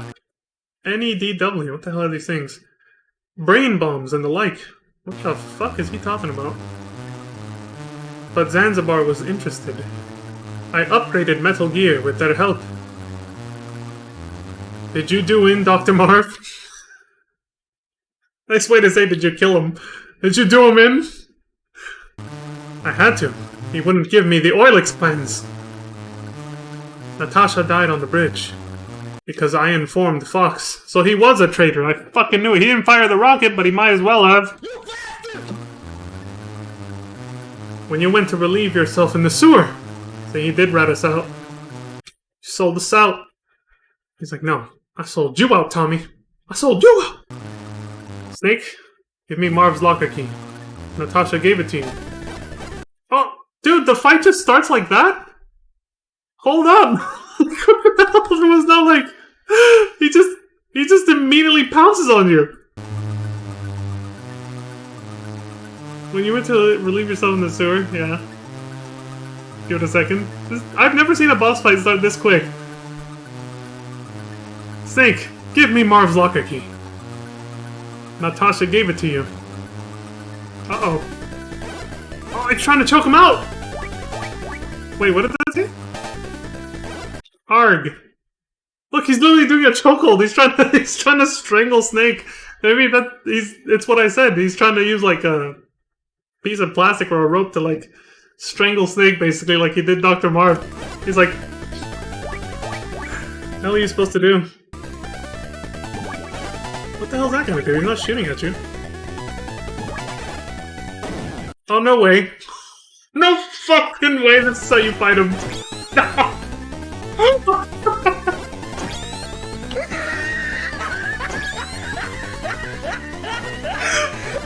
So he's strangling the hell out of you, and you have to shoot remote-controlled missiles?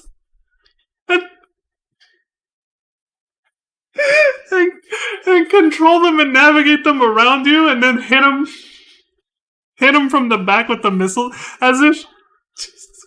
Do you remember what I just said about suspension of disbelief? Like, now, it's like, it's up there. It's skyrocketed. Like, you need to have all, like, you need to be fully in La La Land at this point.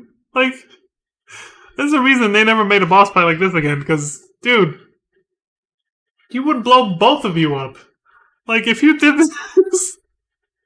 Okay, guys, this is how you get out of a chokehold. Somebody comes up from behind you and tries to just pull out your remote-controlled missile launcher and fire it and navigate it around and hit him from behind with the rocket. It'll totally just, you know, hurt him and kill him. It won't harm you at all. Never mind the fact that it is a rocket launcher. A rocket-propelled fucking grenade. It's only gonna hurt him and not you. That's how you handle somebody who's choking you from behind. Not martial arts. None of that shit. You just use your remote-controlled launcher, missile launcher. That's it. He missed! Oh, I'm guessing when you actually take damage, when Snake goes ARG like that, from him choking you, you lose control of the missile, so you have to time when you shoot the missiles. Like that. Oh wait, no. I guess the player just fucked up then. Oh my god, he's gonna kill him. Let me just eat a ration while you're choking me out.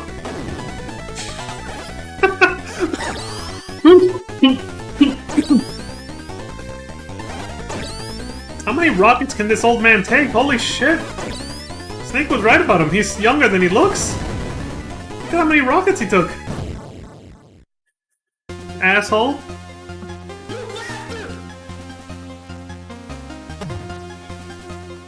For an old man scientist, he took a lot of rockets.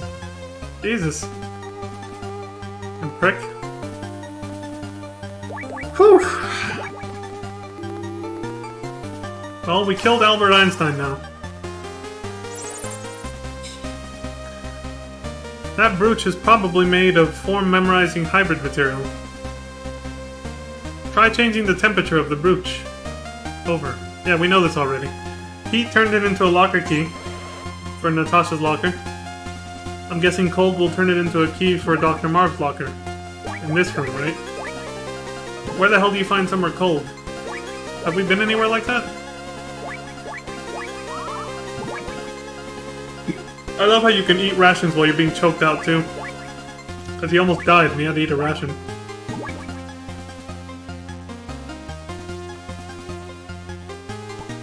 I know you're in the middle of crushing my throat and my insides, but let me just eat this ration to recover my health while you keep doing that.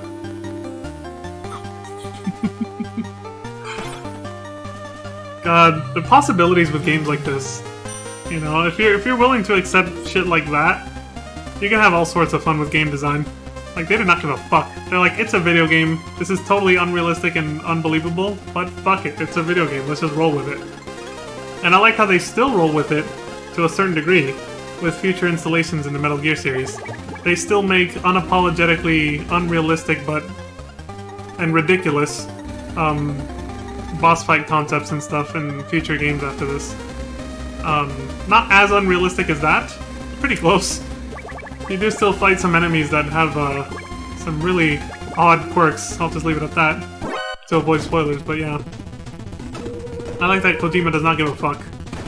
He's like, it's a video game, it's fiction, who cares? Fuck realism.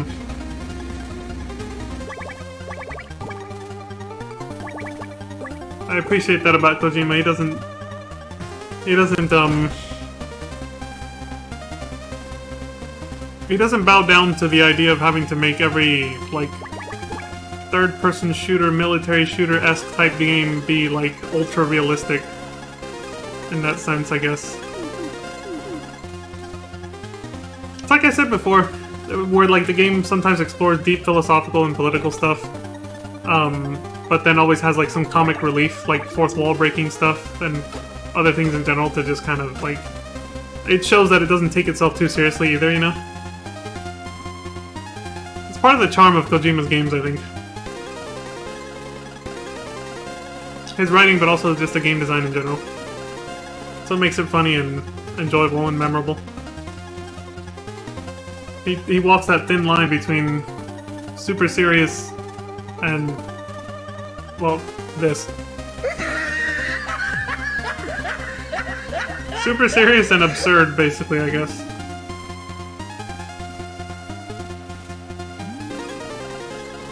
Pretty funny.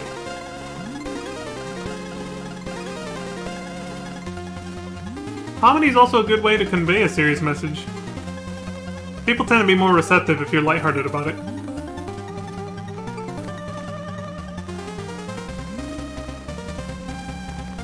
I think I'm on fast forward. I don't know what the hell's going on. Is he waiting for something, or the guard?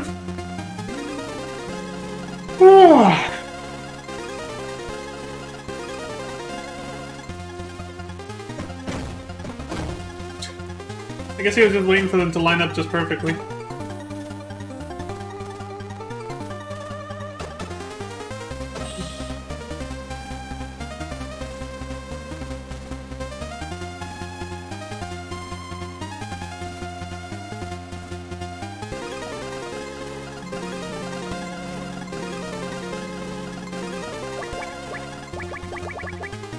Man, everyone we knew from the first game is betraying us. Feels bad, man. Get going! Oh, you get in this truck and then it takes you somewhere? Stop! Again, the soldier doesn't even realize you were a dude walking in a box. He just... a fucking box materializes in front of him and he's just like... That's not weird at all. Let's go! Or maybe it was on purpose to set you back. To bring you back here. In this case, the player did it because it's a shortcut back to where he needs to go. Where he knows he needs to go. But if you enter that truck ahead of time with the cardboard box and everything, it's a huge setback. I mean, look how far back we are. But it's also the only way back. I just realized it's not just a shortcut to come back here. It's the only way back because you had to cross that destroyed bridge with the hang glider. So you're not cut off from the rest of the game. That's good. I can't remember where there was an environment that was cold, though. Because I know what he has to do now. He has to go somewhere cold instead of hot this time, like the sauna. And then run like fuck. Use the hang glider again, I'm guessing. But run like fuck as fast as you can back to the Dr. Marp's locker where we just fought Petrovich. In that boss fight, quote-unquote. And use it before it changes back into the room temperature Zanzibar logo. But I still don't remember when we last... When the hell were we in a room where they said it was cold? I guess we'll find out in a sec, but I'm really trying to think about it here. I'm like, where's he gonna change the temperature of the thing to cold?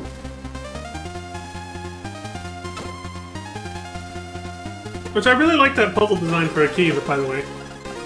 A key that changes shape based on temperature is actually pretty fucking cool. I think that's really neat. Dude, do you have to backtrack to the beginning of the fucking game? Holy shit!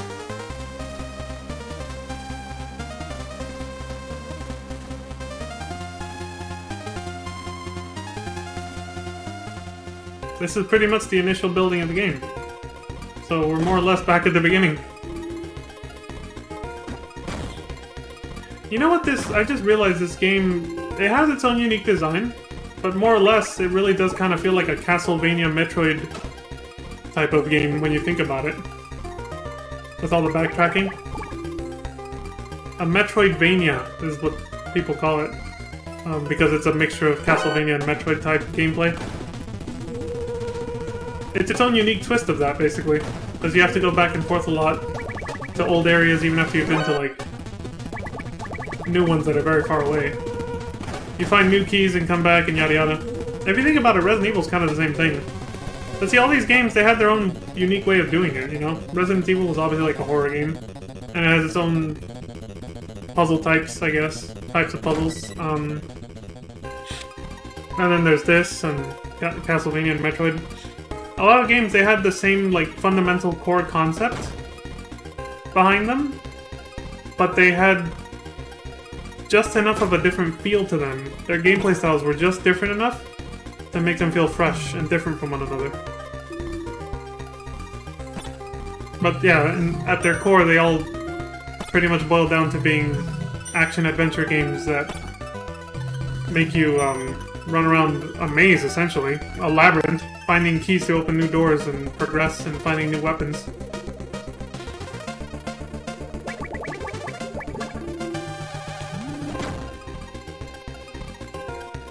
I think a lot of people miss games like this when a lot of people talk about how they don't like how games are very linear nowadays. It's probably because they miss this kind of thing, you know?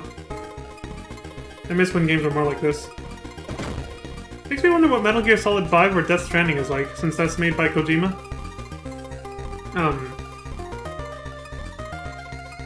Yeah. Are those super linear, or do they harken back to this time period where games were not as linear?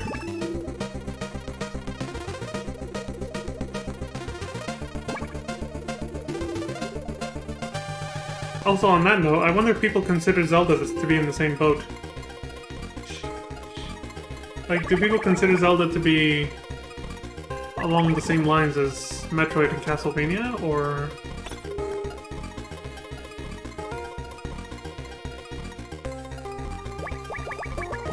I suppose that one not really, because you're not just in the same general dungeon the whole time, moving back and forth through huge areas.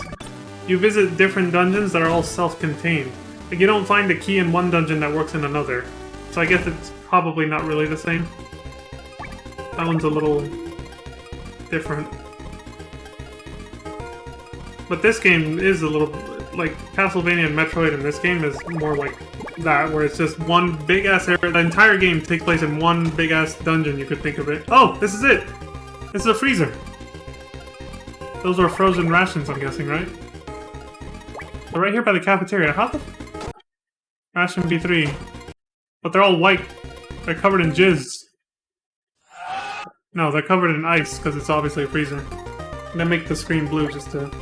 That was quick! So now you have to run all the way back there as fast as possible before it thaws out? Or is there no timer on it? Oh my god. Yeah, see, it's a different key shape from when you made it hot with the sauna. Plays the national anthem to get them to salute so they don't attack him. Kills the one guy. Dude, you gotta be fast, I'm guessing. I don't think that key's gonna retain its shape for too long. It's hella far away, dude.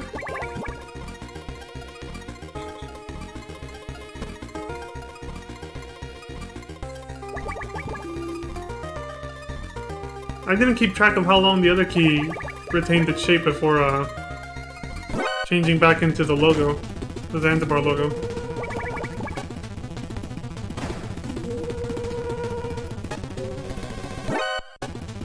He moved.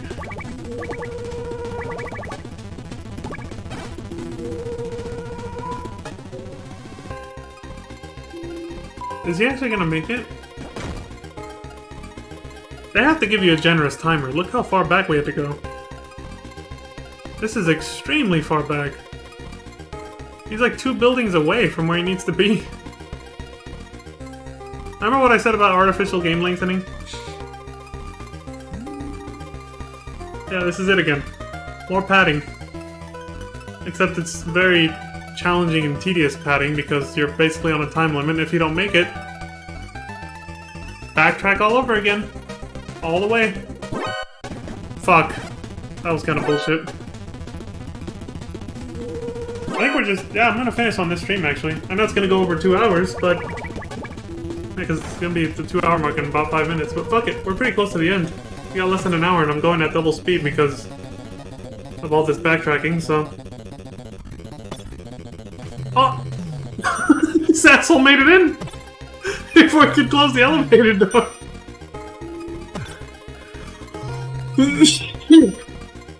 I thought at some point we'd have to use that hatch there for the elevator, but no. Like FF8. You have to open the emergency hatch.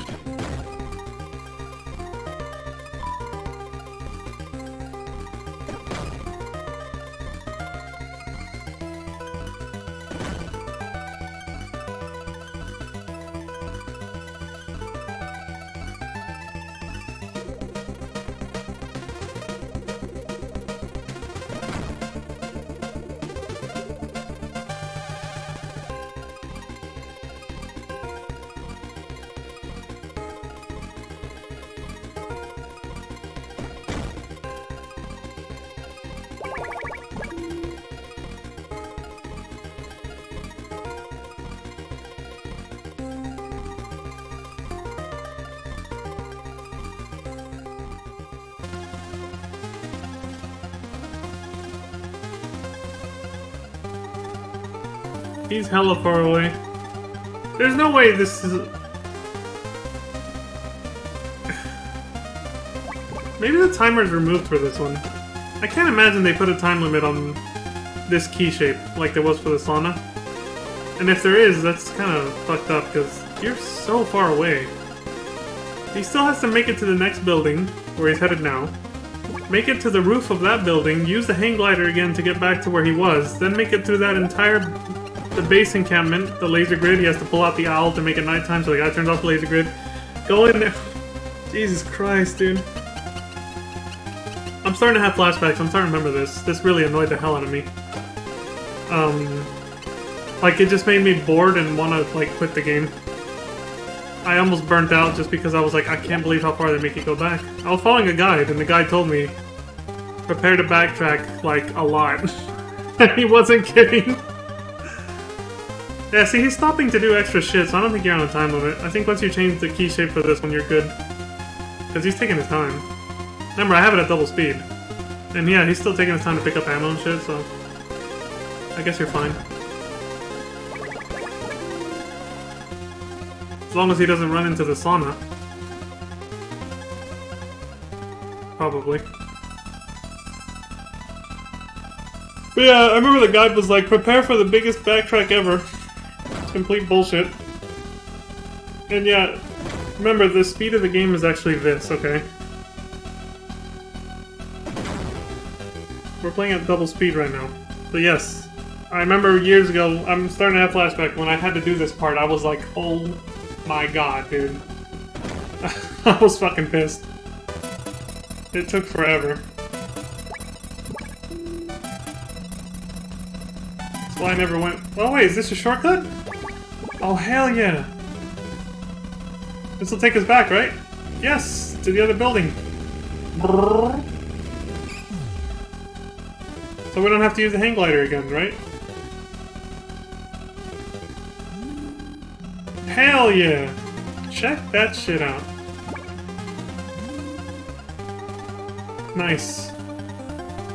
Alright, that made this more tolerable. And if there is a time limit on the key turning back into its regular shape or whatever, you probably have to find that shortcut, otherwise there's no way you make it back in time. Having to make it back to the roof to use a hang glider again is unreasonable. You guys remember that long chase up the spiral staircase? Yeah. Fuck that. Fuck going through all that again. Okay, so the game showed mercy. Thank you, Kojima. For not making it that fucking tedious. That would have been awful. Run, dude!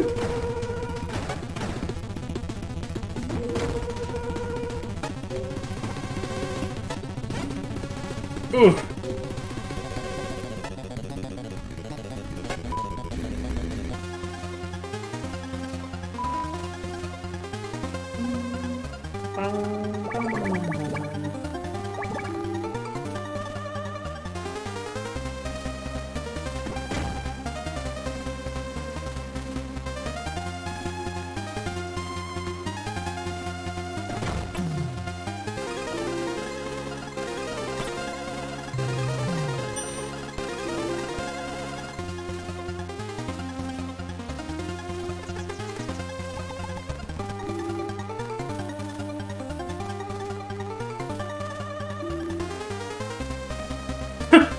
Dr. Marv's body's in a different spot now.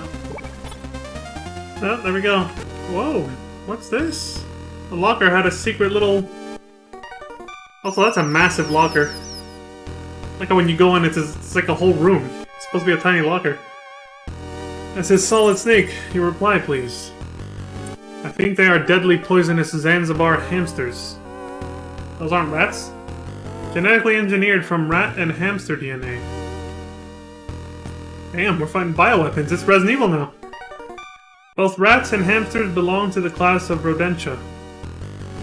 They're shy and never get out of their hideout when humans are... Champ? Around.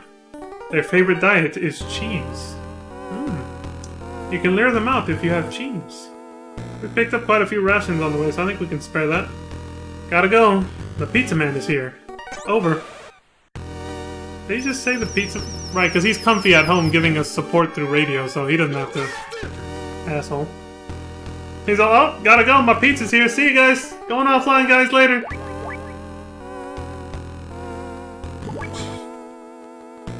Here they come. He just equipped the cheese, and here come the rats. He's just gonna shoot them as they come out. So I'm guessing if you just try to charge in there and pick up the keycard, they'll eat you alive. They'll just destroy your health before you can do anything, so you have to do this. PETA! Someone call PETA! He just murdered a bunch of hamster rats!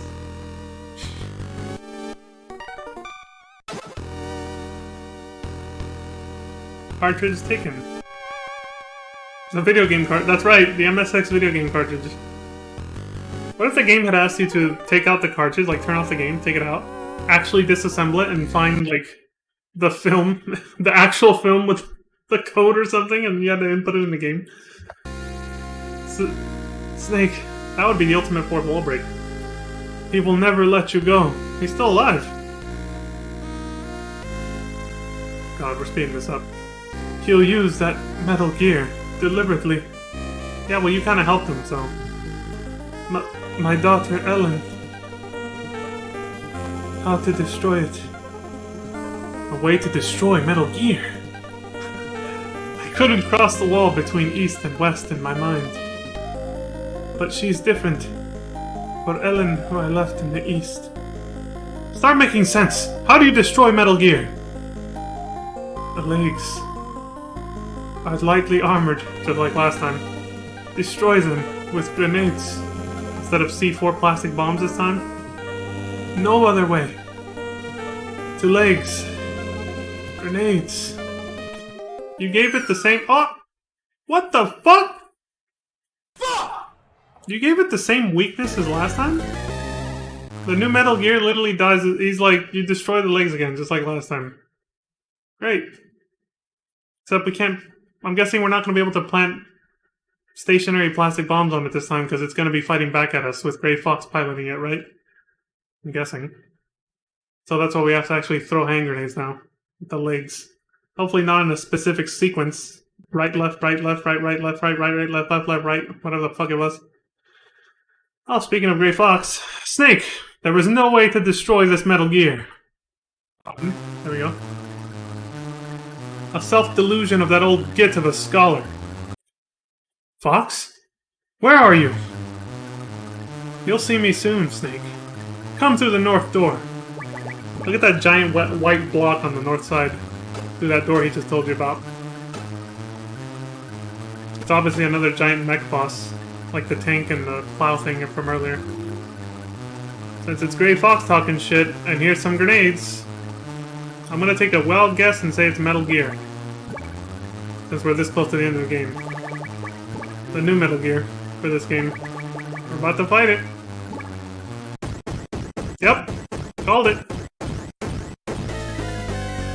Cue the Armored Core music. I want to hear that again.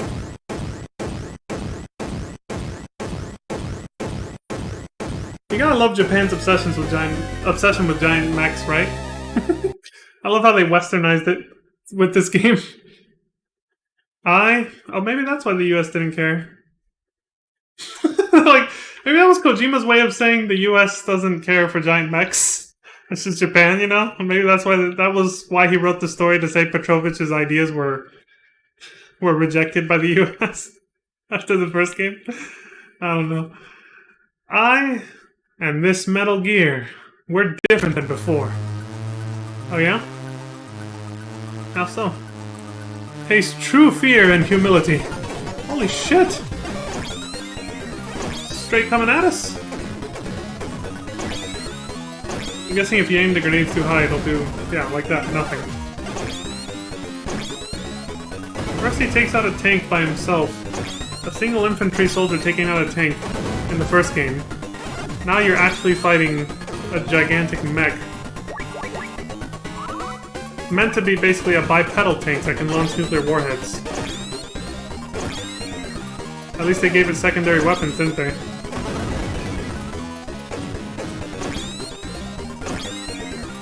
Snake's a true badass action hero, taking on a giant mech on his own. Fuck you, Gray Fox!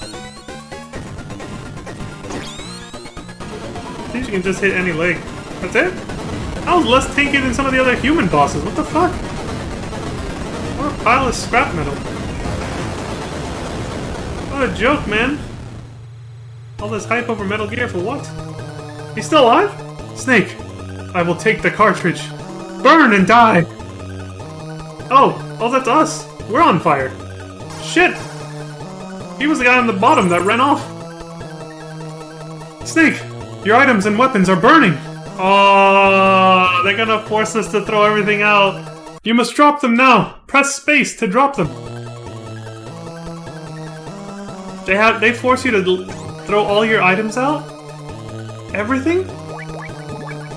Damn. What about this robot mouse? Oh, I guess that too.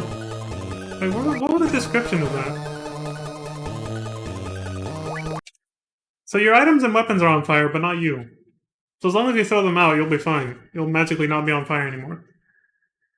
Camouflage Matte, Phantom 7, hides you from sight, works with any VRAM. I don't think you ever used that. Is that like a New Game Plus thing, or whatever?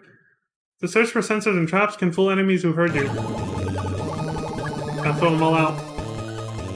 Is your health going down even in the menu? Yes, it is! Cigarettes on fire. I mean, isn't that what you're supposed to do to them? Oh, even the ones that don't have flames on them, you have to throw them out. Everything. Oh, at least you get to eat the rations, even though they're on fire. You can eat them and restore your health before, yeah.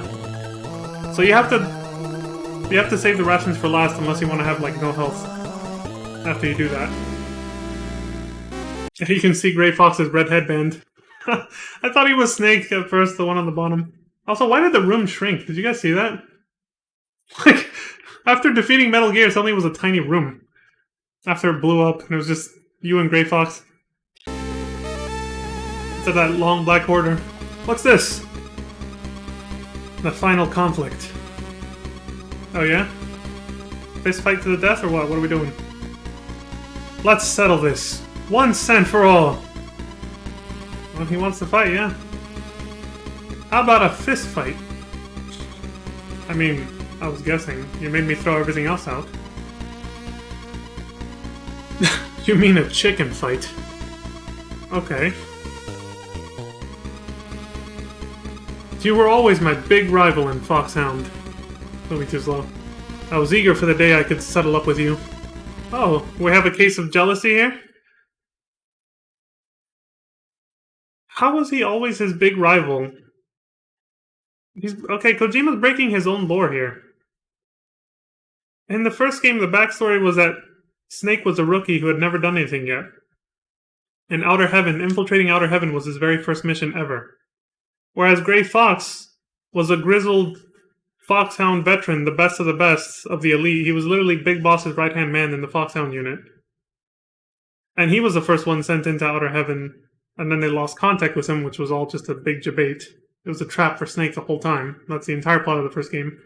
But still, I digress. He was already... They literally mentioned Snake was a rookie back then, and this guy was a veteran, so... What the hell? Or maybe they're... Hold on, I get it. Maybe we're missing a bit of story. Some stuff that happened off screen between the first and the second game. Maybe what happened was... After you rescue Gray Fox in the first game, he does come back with Snake to the Foxhound unit and pretends he wasn't still loyal to Big Boss. And then they continue being friends and sort of war buddies together for a while. Until the events of this game happened many years later. I don't know how many, but yeah, years later, the events of this game happen. Gotta go back to the intro to see how long it's been. And he betrays you and, joins Big Boss because he was always with him from the beginning, yada yada. So, like, maybe between the first game and the second one, Snake and Gray Fox actually had, like, a few missions together. And that's what he's referring to when he says that you're my big rival. Probably, yeah. You were always my big rival in Foxhound. I'm guessing. I was eager for the day I could settle up with you. Fox, I'll pick your twisted mind out of you. Snake, learn the value of the Fox title. Oh, here we go. Who's calling right now? Gray Fox. Who's this? Kessel. Who the fuck is this guy? Did we ever call... It's probably someone else from the instruction manual we never called for optional advice. But he's calling us now. Gray Fox, former Foxhound agent. True name, Frank Yeager. Wait, he's the guy that Natasha fell in love with? The last man to bear the Fox title from the Big Boss days. Yeah, no shit. Anything else? Received 5 awards. I know about his excellence. I know best. I was his junior. He trained under him. So Snake trained directly under Gray Fox then. He's a cool-minded hunter who never misses what he seeks. And he killed his own ex-girlfriend that was in love with him and looking for him for the past who knows how many years, and didn't give a fuck. All members revered him and loved him. Excuse me. You know about his Foxhound days, and about his past? A relationship with a woman in the East 10 years ago. Natasha, yeah. Is that why he's doing this, maybe? Because since the US rejected giving her asylum, he's also like Death to America because of that, and that's why he's with Big Boss? Or is he loyal to Big Boss? Which is it? First they tried seeking asylum. After that, an over-the-fence relationship, is that what he's gonna say? After that, and over the fence. It all failed. America would not grant her a green card. It's fucked up, man, but that's the story of a lot of people, too. He held a lot of resentment to his superiors, I heard. Naturally. Snake's like, what is the name of the woman? He just pieced it together. A former Olympic skater. Natasha Markova is her name. Was her name. She's dead now. Natasha! If you beat Fox, you're the best mercenary in the world. Over. Dot dot dot. Over. That's always awkward. Saying something like that and then just going over. can see why they dropped doing that shit in future games. They don't end the conversation like that anymore. Does that really make you the best mercenary in the world, though? What about Gray Fox's superior, the ex-leader of Foxhound, Big Boss? Isn't he technically better than him? Just saying. Oh look, I paused it at 4:20 and 55 seconds. Alright, let's fight. Wee wee wee.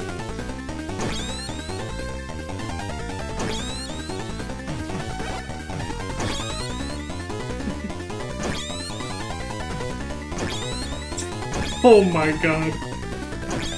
Fist fights back in the 8-bit days, right?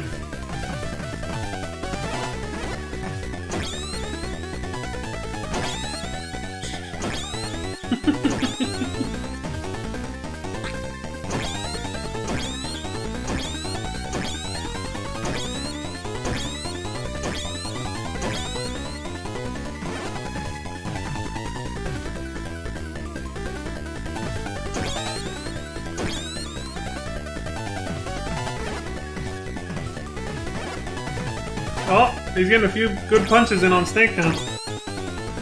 Remember, you don't have any rations for this. Because you had to eat them all because they were on fire. And somehow they still healed you even though they were on fire, but... you have to do this with 1 health bar, no heals. And look how tanky this motherfucker is. If you don't do whatever cheese strat this guy's doing right now, I think you can die pretty fucking easily to this guy. That's why this guy's doing this so cautiously, I think.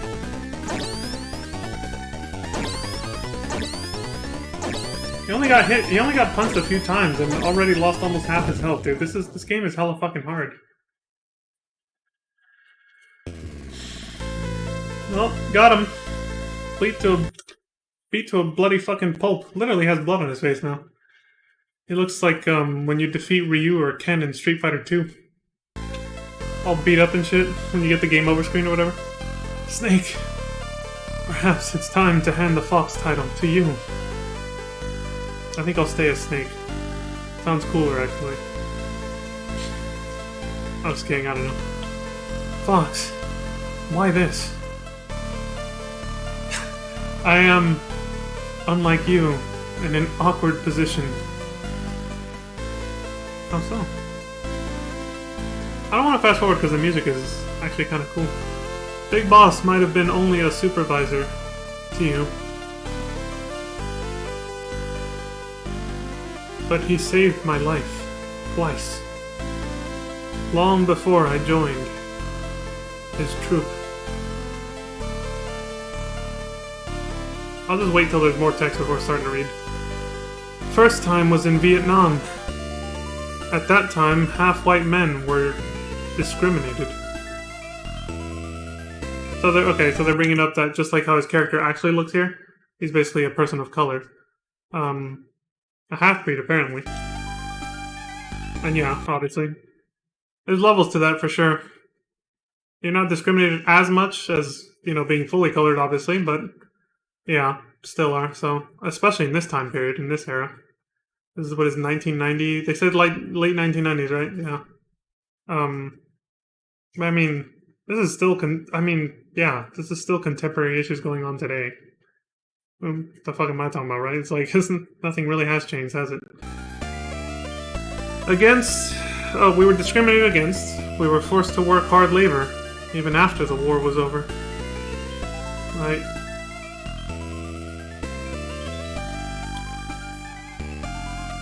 But he helped me out of that living hell. Like the children here.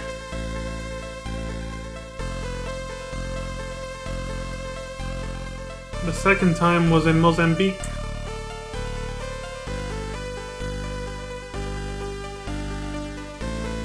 He saved me when I was tortured as a Renamo soldier. The Renamo soldier? You think you're paying him back? By this? No. I hate war. Just like the children here. But I need war.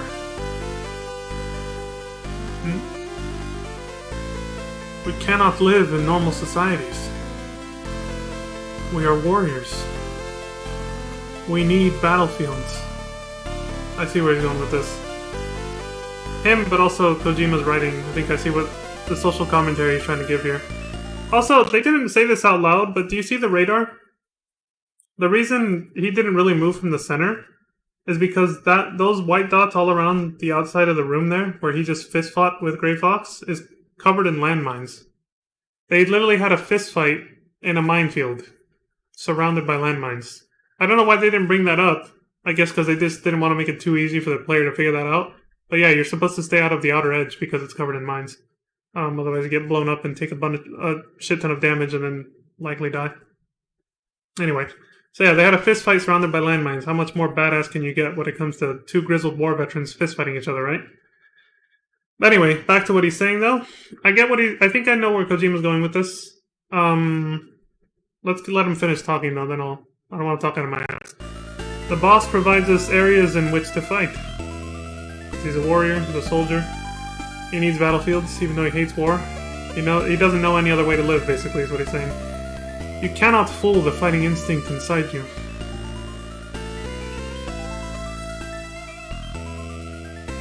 I was born on the battlefield, and there I shall die.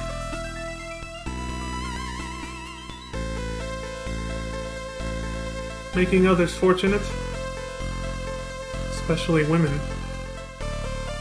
not possible. Oh, I see. He's talking about Natasha. Like, the reason he didn't stay by her side is because he knew their lifestyles were incompatible. You're speaking about her. Dying in action suits me. This is tragic, man. He could have lived a happy life with her, but instead he just feels like he couldn't escape the battlefield in his mind, so he felt like there was no possible future for them together because he was destined to just constantly always be a soldier. Constantly fighting. Fox, rest assured, I will never be like you. Oh damn, Snake, big words. Your words.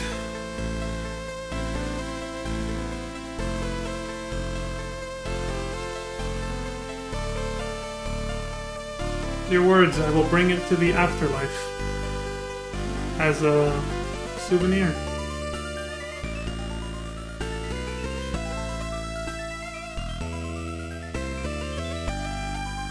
Do well, Snake.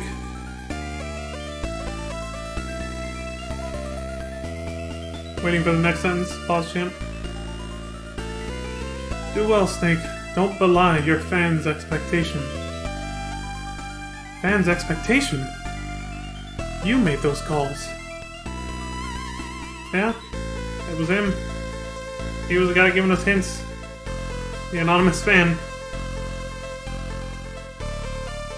Price for my selfishness.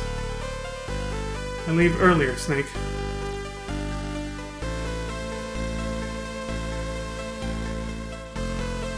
You're not alone, Frank. Natasha waits for you on the other side. It's true. Sucks that he's kind of the one who killed her, too. He killed his own love, and the woman who loved him. Natasha.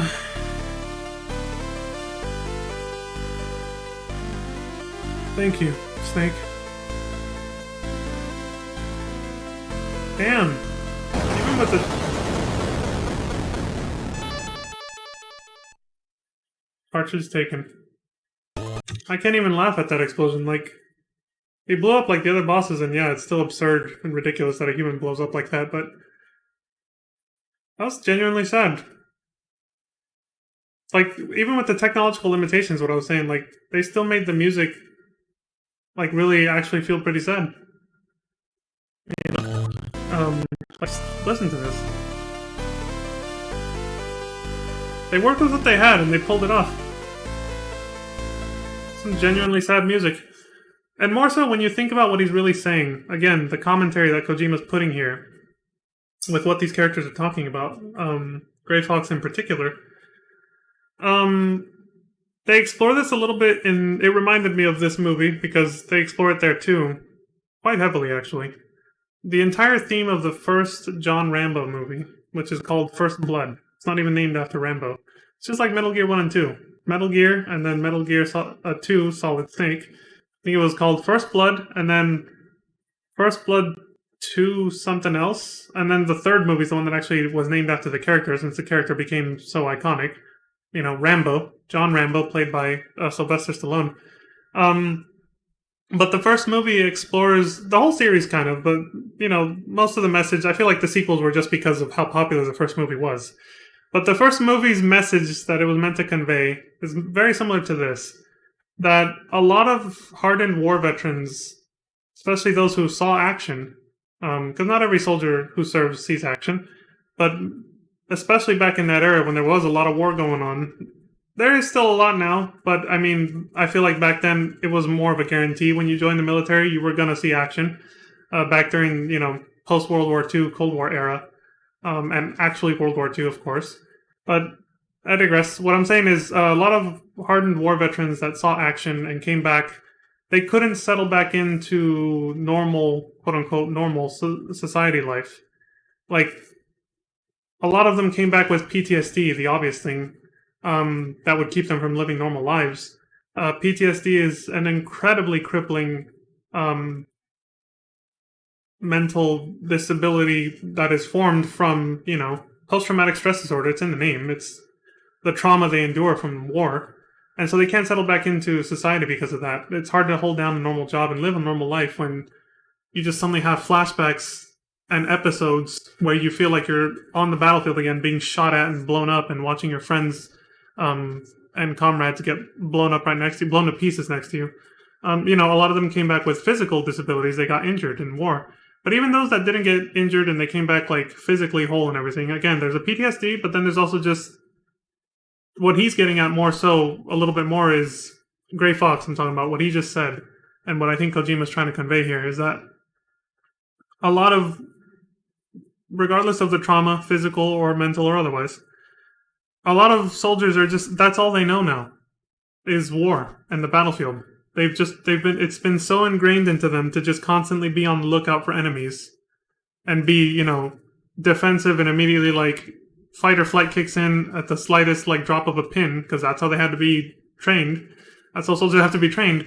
That's why I said, especially those who actually saw combat and had to use those skills to survive. They can't settle back into normal life. Like, it just doesn't feel right to them anymore, a lot of them. I'm not saying this is for everyone, but for a lot of soldiers, they had trouble with this, and I kind of veered off a little bit, but so I was saying that the first Rambo movie, First Blood, explores that quite a bit, because that's exactly what happens to the main character. It gets provoked, you know, like he's fine at the beginning, but he's provoked by the damn cops who pick on him when he goes into that small town. And then he just goes into full-on soldier mode because of the way they're treating him and the way they're, like, discriminating him and, like, beating him up and doing shit to him. Out of self-defense, they trigger, like, the beast to come out of him. Like, the killing machine within him comes out, and he starts just fucking wailing on him and becomes like a one-man army. And, you know, because it's obviously an action movie, and it was this one-man army concept, like, this one guy is able to fight off an entire goddamn jurisdiction of cops in this small town.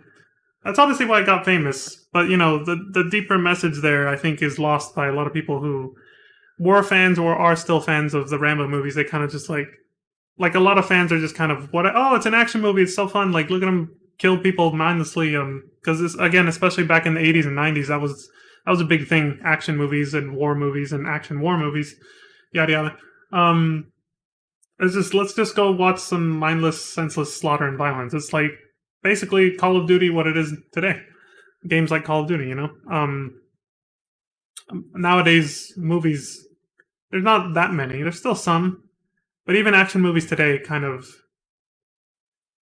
it's not the same. It's not the same vibe. I can't really describe it, but it's not the same vibe as back then. Back then, action movies were just action movies for the sake of being action movies.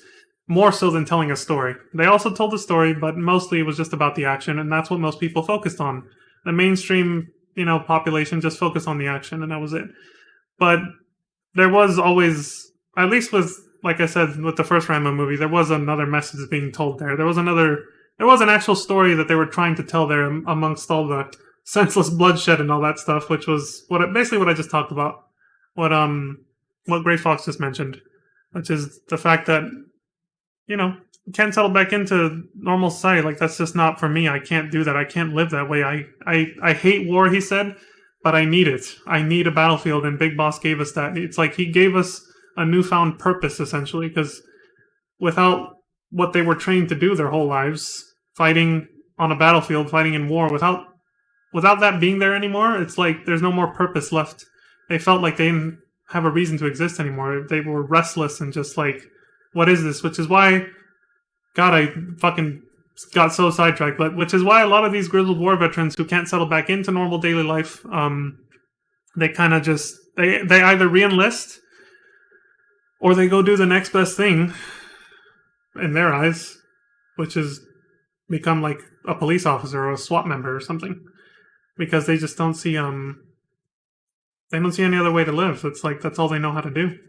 That's what they've been trained for so long. They just can't learn something new. It just doesn't feel right to just suddenly go sit at a desk, or even if it's a manual labor job, just do some monotonous, tedious thing the rest of your life after being trained to be an assassin, a professional assassin. It just doesn't feel right for a lot of war veterans. So yeah, they re-enlist or they become a cop, and maybe that might explain why some cops are too trigger happy, because they're former war veterans and soldiers, so they can't keep their hand off the trigger as soon as they get that fight or flight response.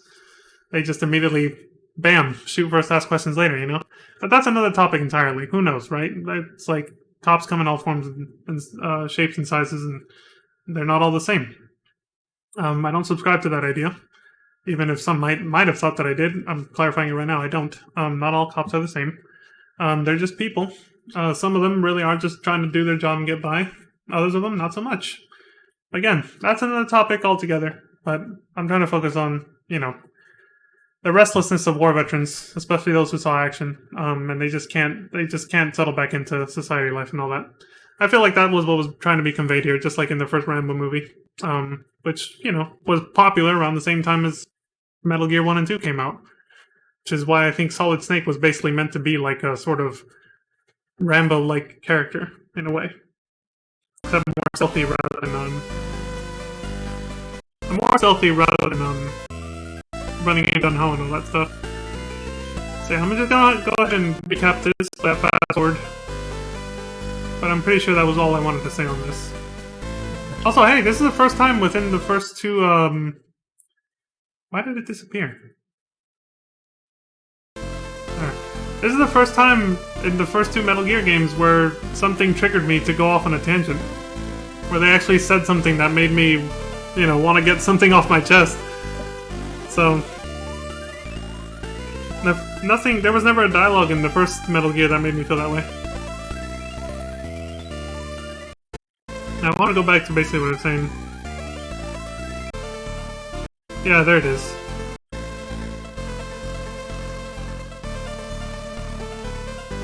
Because Snake asks him what's his motivation. You think you're paying him back for something? And that's when he lets it out. He's like, I hate war, but I need it. We can't live in normal societies. We're warriors. We need battlefields. Yeah, so it's basically everything I just said in a nutshell is right there. It was something that was on... Like, it's something that ever since I understood what the Rambo movies were supposed to be about, conveying this message right here. About being born on the battlefield and having to, like, that's their only place, that's all they know.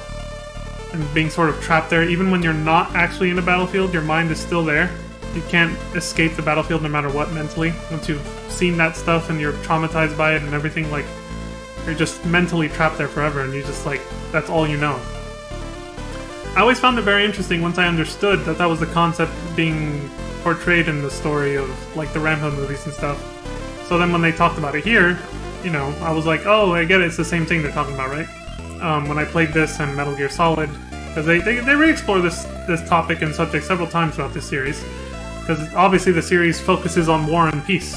The dynamic between those two things, war and peace, right? And how people live during peacetime and how people live during wartime and the whole dynamic that occurs between. They explore various topics of that. Something I like a lot about the Metal Gear series, but yeah. It was a subject that I always had a lot that I wanted to say about it, so I guess that's probably why I went off on a tangent once I saw Grey Fox talk about it just now. So I apologize for the long pause, but I think it's a straight shot from here to the end now, so I'll just let it play. And thank you for tolerating my rambling sometimes. I know sometimes I go off for a little too long there, but I appreciate it for those who enjoy it, or at least tolerate it. Thank you very much. Let's keep going. We're on the home stretch now.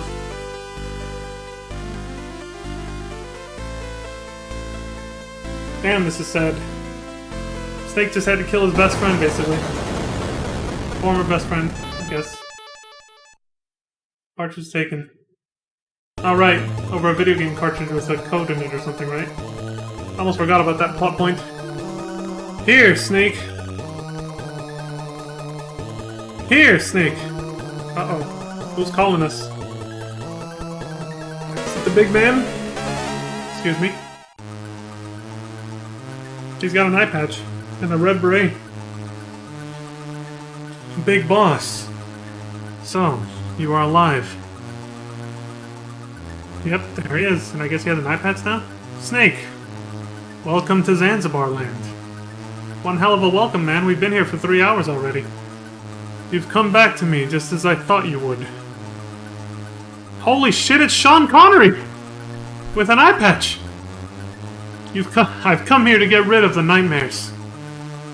I'm gonna speed this up because the text is going too slow. They have haunted me the last 3 years. Nightmares? There's no way to exorcise them, Snake. He who experiences the joy and tension of battle will place himself on battlefields for the rest of his life. Almost went too fast there. Once the battle instinct surfaces, it never sleeps again.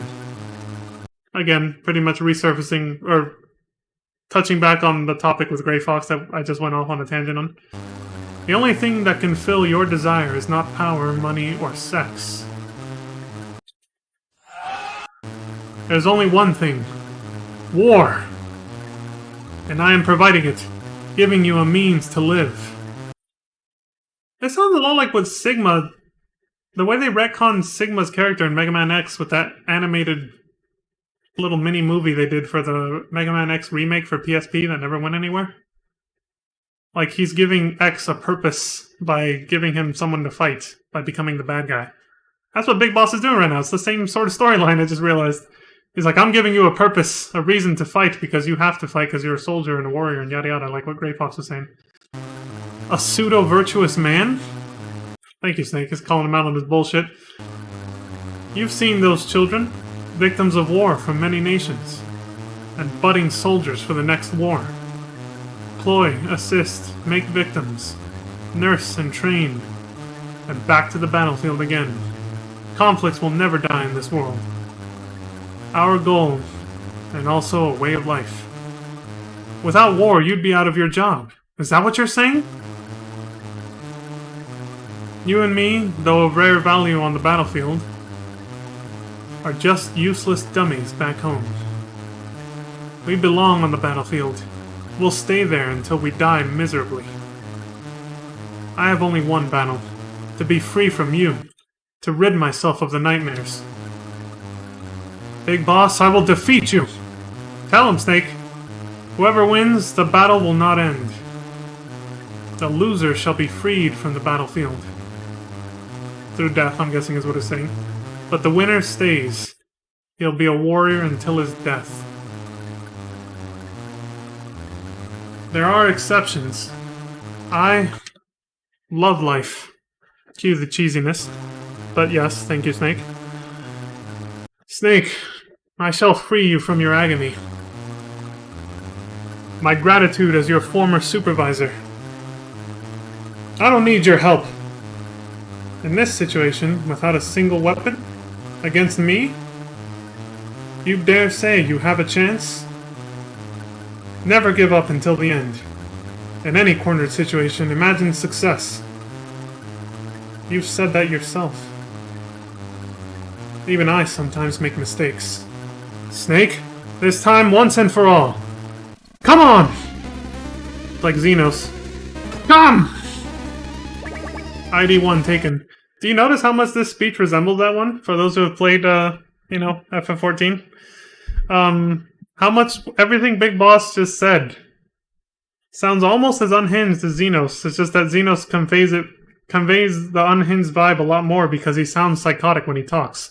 Thanks to his voice actor, right? He has that personality type of sounding really psychotic and all that stuff, so... But essentially they're saying the same thing. Or something very similar to each other. Xenos and Big Boss, they both just said, yeah, like what Big Boss just said is not too different. It's like, I'm giving you a purpose, like, because this is our purpose, you and I.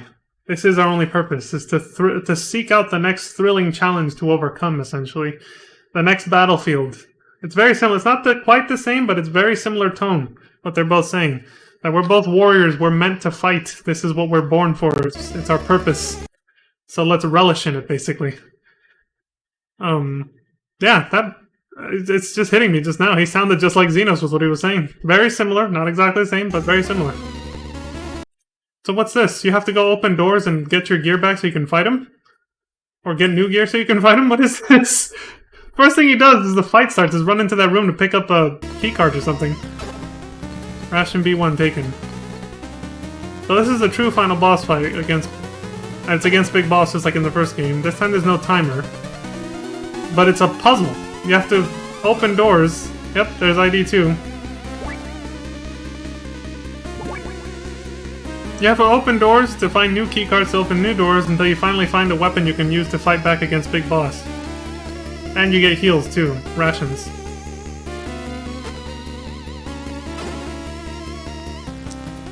What the hell is that can down there? No way. Is that what I think it is? There was a lighter in the other room. You didn't pick it up yet. It's in a different room, but you could see it from the other screen. Are they going to do what I think they're going to do? Are they going to take like hairspray or insecticide or something flammable and then combine it with the lighter to turn it into a flame spray, and that's how you're going to fight Big Boss? You're going to spray him in the face with fire? Like in Resident Evil Outbreak, where you mix the pesticide in the lighter as David and you make a flame spray out of it? Look, there's a lighter right there, and there's a spray bottle in the other room. I think that's where this is going. I'm fast-forwarding through this. This is an anticlimactic final boss fight right now. It's literally Big Boss running around like an idiot. Not even really chasing you. Too bad you lost your cigarettes. It said Zippo lighter. Nice brand name drop. It said lighter, Zippo. Too bad you lost your cigarettes.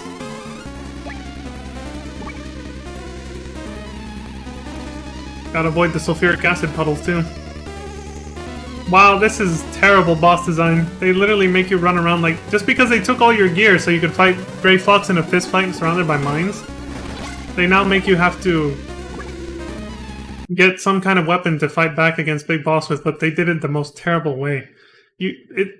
This is not how you do a final boss. Spray taken. Now combine this... Let's see, spray. Mrs. Spray. Lacquer spray made from dimethyl ether. Do not use near fire. Now we need the lighter. Oh, here he has it. Okay. Oh yeah, there. Okay, so it's two slots. It's the lighter's on the weapon slot, so he equipped that, and then the spray is on the item slot, so you equip them both together, and that's how you make the flame spray. Resident Evil Outbreak style. Now we can fight Big Boss using a flame spray and a couple rations to heal ourselves. Oh wait, he's still... No, never mind, he's not fighting yet. Oh, hold on. No way! And you probably get infinite ammo for this. It doesn't look like it runs out. This is how you fight him? Oh my god. Solid Snake defeats Big Boss with some hairspray and a lighter. The ultimate badass, the double legend. Solid Snake, the perfect legend over here. So yeah, Big Boss just echoed what Gray Fox already said. They think that Solid Snake is in denial about, you know, because Snake says he's not like them. that they should stop comparing him to them because he's like, just because he's a good soldier and he's here fighting and all that stuff doesn't mean he doesn't love life itself on its own merit enough to be able to live peacefully as well. And I think that's also the internal struggle that John Rambo's character goes through in the Rambo series as well, right? He keeps trying to find a way to live peacefully, but the battlefield keeps calling him back. Sometimes against his will, sometimes not so much. But he always keeps trying to fight back against that battle-hardened sort of soldier instinct, and keeps trying to find a way to just be left alone and live peacefully. I think Rambo just kind of, or Snake just kind of tried to do the same thing. Especially after this, if I remember correctly. Because I'm starting to remember the intro to Metal Gear Solid, the next game after this. I won't spoil it, but I think, yeah, Snake tries to kind of disprove what Big Boss was saying here. So now we know who Uncle Eye Patch is, or whatever the kids were referring to him as. They did call him that, right? Uncle Eye Patch? It was Big Boss, basically. So they're implying that he's taking care of the kids that we found on the base here, to raise them to be more, basically, child soldiers, and become badasses like him. He's on fire! Snake! Not yet! You're on fire, dude. You lost. What are you gonna do? Yeah, watching someone burn alive. Not yet! It's kind of disturbing, even in these old graphics. Snake! Snake! I won't do it. I was gonna play a sound effect, but I don't feel like Big Boss deserves that.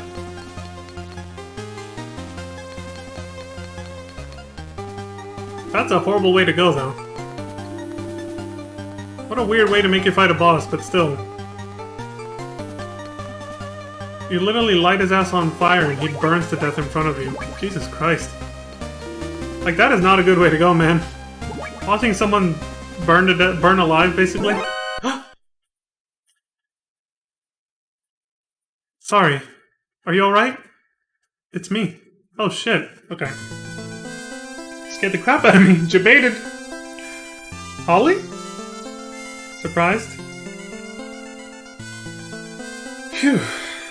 I barely survived. What are you doing here? I like it, yeah, the whole barely survived thing. Yeah, Big Boss was like, you don't stand a chance against me because I have a gun and you don't have anything. But then Snake is like, you taught me never to give up, and he didn't. And the resourcefulness he was taught as a soldier is what made him pull through in the end. He took a can of hairspray and a lighter and he defeated who's supposed to be the legendary mercenary Big Boss with nothing but that. Didn't we promise?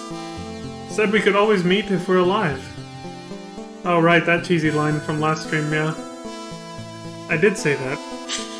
You did. Here. I took this gun from an enemy. Thanks. Now, how do we get out of here? Shall I call you a limo? Smooth. Nice one, Snake. This is no time for jokes. This is Snake calling. Charlie, reply please. This is Charlie. Go on, Snake. Who the hell is Charlie? Mission completed. Please pick me up. Roger. I'll meet you at the pickup point. Any guess? He's like ... any guess? Watching? 1. A blonde beauty. Nice, Snake. I'm looking forward to seeing her. ... Over. Holly, I'll run to the pickup point non-stop. Can you follow me? Oh boy. This is gonna be rough. You may get a bit tired, but it's a good exercise. Let's go. Yeah, when Big Boss was on fire, dying and screaming Snake's name as he burned alive in front of us, I was gonna do this. But I figured it was a little fucked up. I was like, nah. I'll honor him the same way as Grey Fox. I'll just let him be, you know. Thank God this isn't secretly an escort mission. It seems like she has plot armor and she can't die. Bullets went right through her and she just walked over a pitfall just like the soldier and nothing happened. So instead of a timed escape sequence like the first game, you're just getting chased by soldiers endlessly. And you have to get the hell out of here as fast as possible. With the lady in tow. Because, you know, action movies from back then, right? That's how they had to end. The hero saves the day and gets the lady. Gets the woman, right? That old Hollywood trope. Oh my god, are they literally having to wait for the elevator to show up? Shit. Well, at least your pistol has infinite ammo. I just noticed he doesn't have... There's no ammo there, so... Infinite handgun ammo. But you only have a few rations. I mean, I would eat one at this point. I guess he's gonna wait till he takes one more hit? Oh no, there he goes. I wonder if this game has that mechanic where if you have rations equipped, you automatically use one instead of dying when your health reaches 0. I don't know though. That might be a quality of life thing that they only added in later games. That might not be a thing here. You might still have to use it manually. But yes, that is a thing. If you have rations equipped, you won't die. What the hell's up with that white... Oh my god, the stupid cable thing. God, they are really trying to push the player's adrenaline into overdrive here. They're trying to make you fucking panic. The true final boss right here. Don't give in to panic. Run for your fucking life. Because if you panic and try to fight back instead of just pushing against the wire, you're more likely to die. Or run out of rations and die. Because the soldiers will just keep spawning infinitely. Charlie, you're late. Christmas will be over soon. Was that a badly translated "what are you waiting for, Christmas?" quote-unquote joke? This is Charlie. I'm still 10 kilometers away. Hang on! Oh my god, this is literally a survive... It's a survive mission now. Please, hurry! Again, thank god it's not an escort mission, though. Like, you just have to worry about your own health. Natasha, or not Natasha, sorry, Holly can't get killed. She can't even take damage, thank god. It's just you against the soldiers, basically, and she just kind of runs around and follows you. Let's count how many fucking bodies are gonna pile up here. Let's see. How many kills... How many people does he kill before the helicopter arrives to save him? I'm gonna start counting.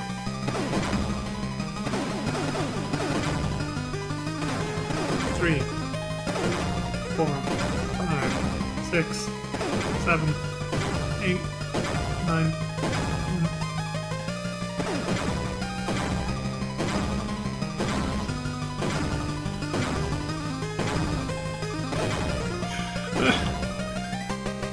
Funny, remember when I said this game was loosely, like, referencing and kind of based off Rambo a little bit?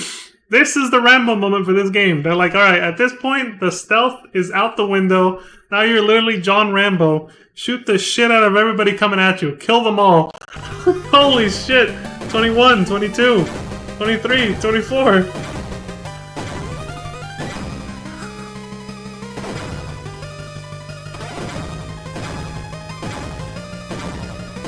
33, 34, 35, 36, 37,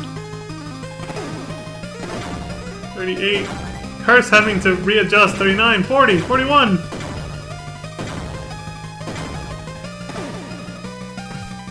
46. I think I lost. Damn it, why did I try to talk? I lost count. 46, 47, I think. Oh no, they're coming in. 48. Oh my god. The straight line. 49, 50, 51. Damn! Out of ammo! Oh shit. That was like over 50. He got enough for 2 nuclear strikes in Modern Warfare 2 or something. He got enough of a kill streak for 2 nukes. Snake? She's like, are we gonna die? And he's like, well, I'm out of ammo, so I think so. I counted at least over 50 kills. Fucking slaughter, dude. And then the helicopter arrives at the last moment to save us. A helicopter! We're saved! Thank God he's got good aim and didn't shoot us. Not a second too soon, Charlie. fuck is Charlie? Didn't want to disturb the two of you. Oh, really?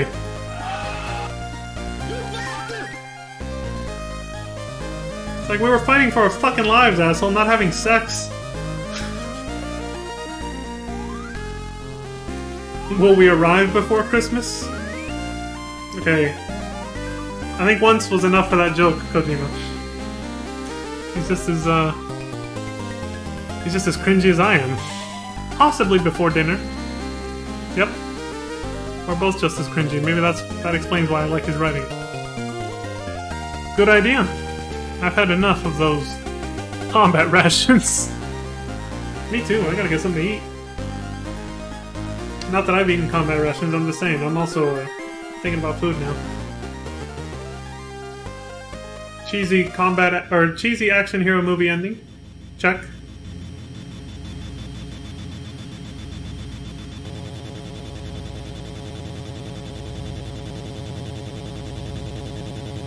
Is that the big ass helicopter gunship that just saved us? They gave us an actual cutscene instead of showing the helicopter like land. They didn't want to make another helicopter model.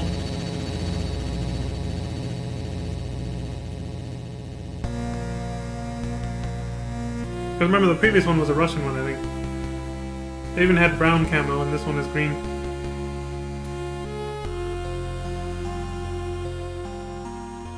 And they flew away into the sunset happily ever after. The end. I think so too, because, like, that was meant to be the end until they decided, hey, people still really like this, let's make a sequel on the new PlayStation console years later. Because I don't think this one actually has a cliffhanger at the end, like a cliffhanger post-credit scene where, like, Big Boss contacts you again and says, I'm still alive, I'll see you soon. Jesus Christ, Capcom, did you guys rip off this story from Mega Man X? It's literally what happens. At the end of the first Mega Man X, Sigma's like, I'm still alive, I'll see you again soon. And again, he even looks like Big Boss. Bald, but without the eye patch. But still, he's bald, big-ass muscular dude who talks about how war is all they're made for, so... like the same storyline. Capcom ripped off Metal Gear from Mega Man X. Did that say story by Hideo Kojima? Scenario. Same thing. Graphic design. Okay, these credits are slow as fuck, I'm fast-forwarding.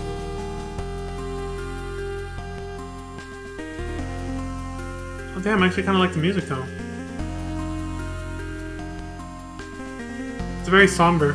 It's meant to convey melancholy, because despite the cheesy action hero movie ending, you know, the hero saves the day and escapes with the girl.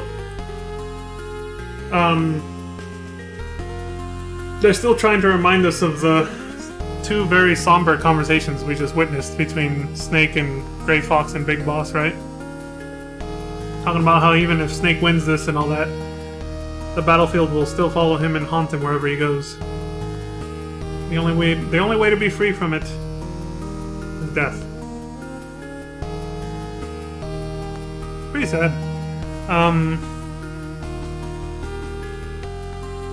It is a pretty sad thing that, you know, war veterans have to go through when they come back and they can't settle back into normal life, all that stuff. But yeah, so I guess that was Big Boss's motivation, I guess.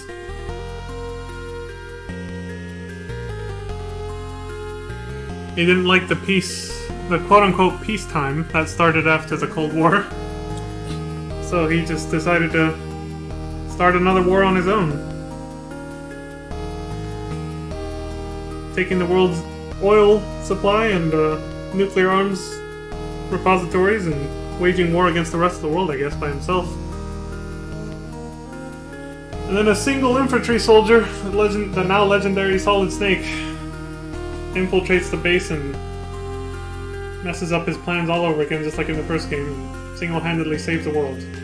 Like a true American action hero, right? America! Coming again to save the motherfucking day, yeah! And yeah, I guess that's Metal Gear in a nutshell. The story, Kojima does try to get a lot more deeper now with the storyline because he has more to work with. A bigger budget, better graphics technology, voice actors now. I'm talking about the next game here. The next game in the series is one of the most well-known. The beginning of the series for most of us who never played these first two Metal Gear games didn't even know they existed. Just like how FF7 was the first Final Fantasy game for most Westerners.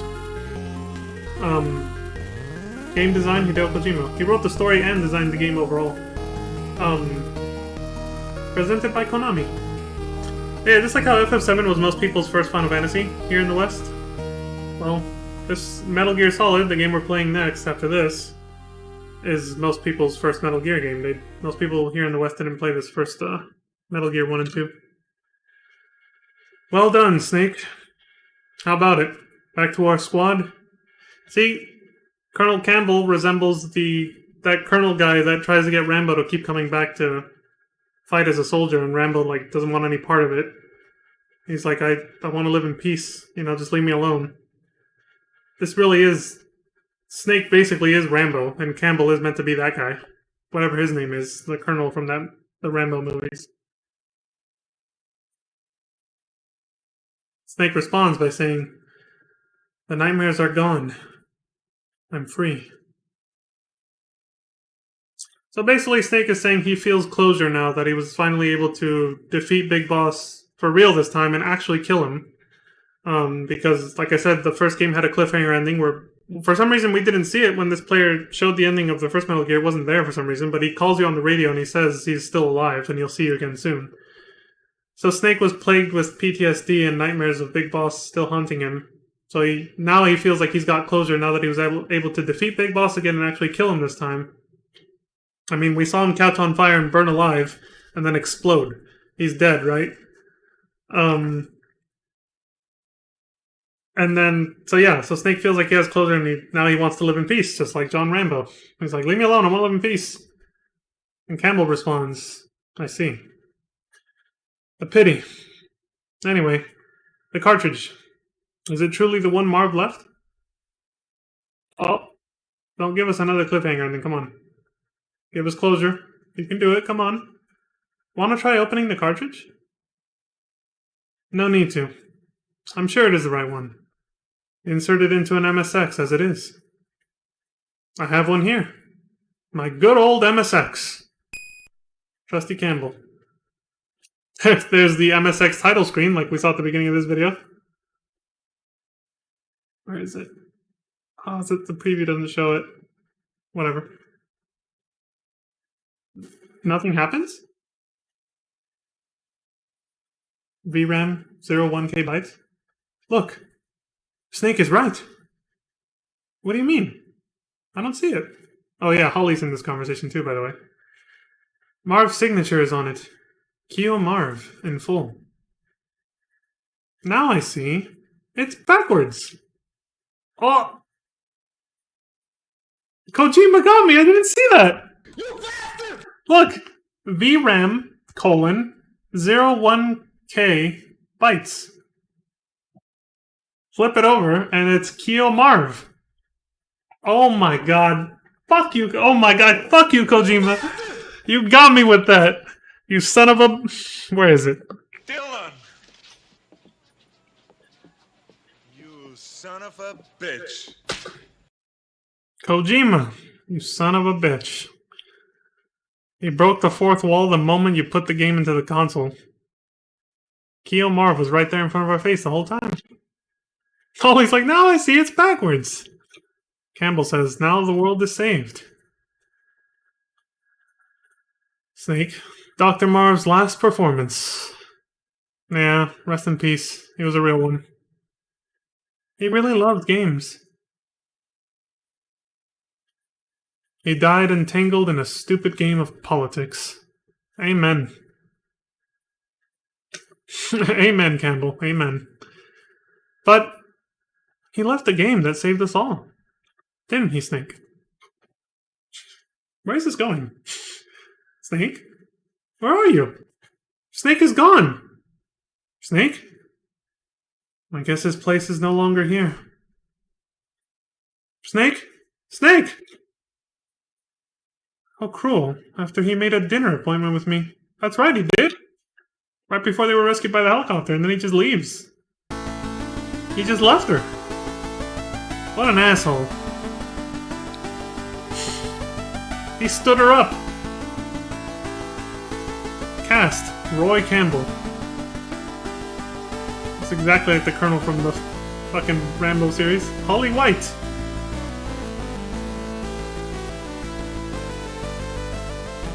Once again, a subplot that didn't go anywhere. George Kessler. I don't know who the... We only fucking talked to him once. When we fought against the Grey Fox. Petrovich Madnar. Albert Einstein looking dude. Alright, this guy. I forgot about him. I keep forgetting about him. Joseph Norden, the animal expert. Master Miller. You gotta read the instruction manual to see proper background on these guys. Keo Marv. Vram01K. Whatever that stood for the MSX. Frank Yeager, also known as Gray Fox.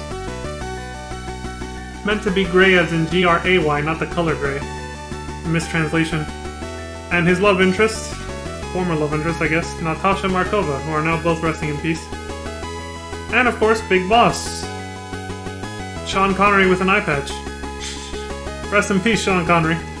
I know he's been gone for a while. Hein D. Even the mechanical bosses are cast members. The Hein D, the Russian gunship helicopter. Metal Gear D. The second Metal Gear model for this game is called Metal Gear D. It's the D model. Turning off the end card here.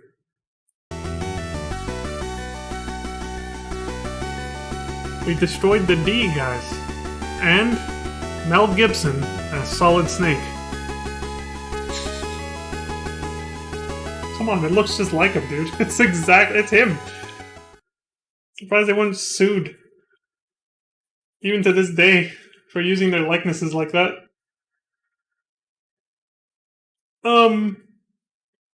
Yeah, there you go. Look at these thumbnails.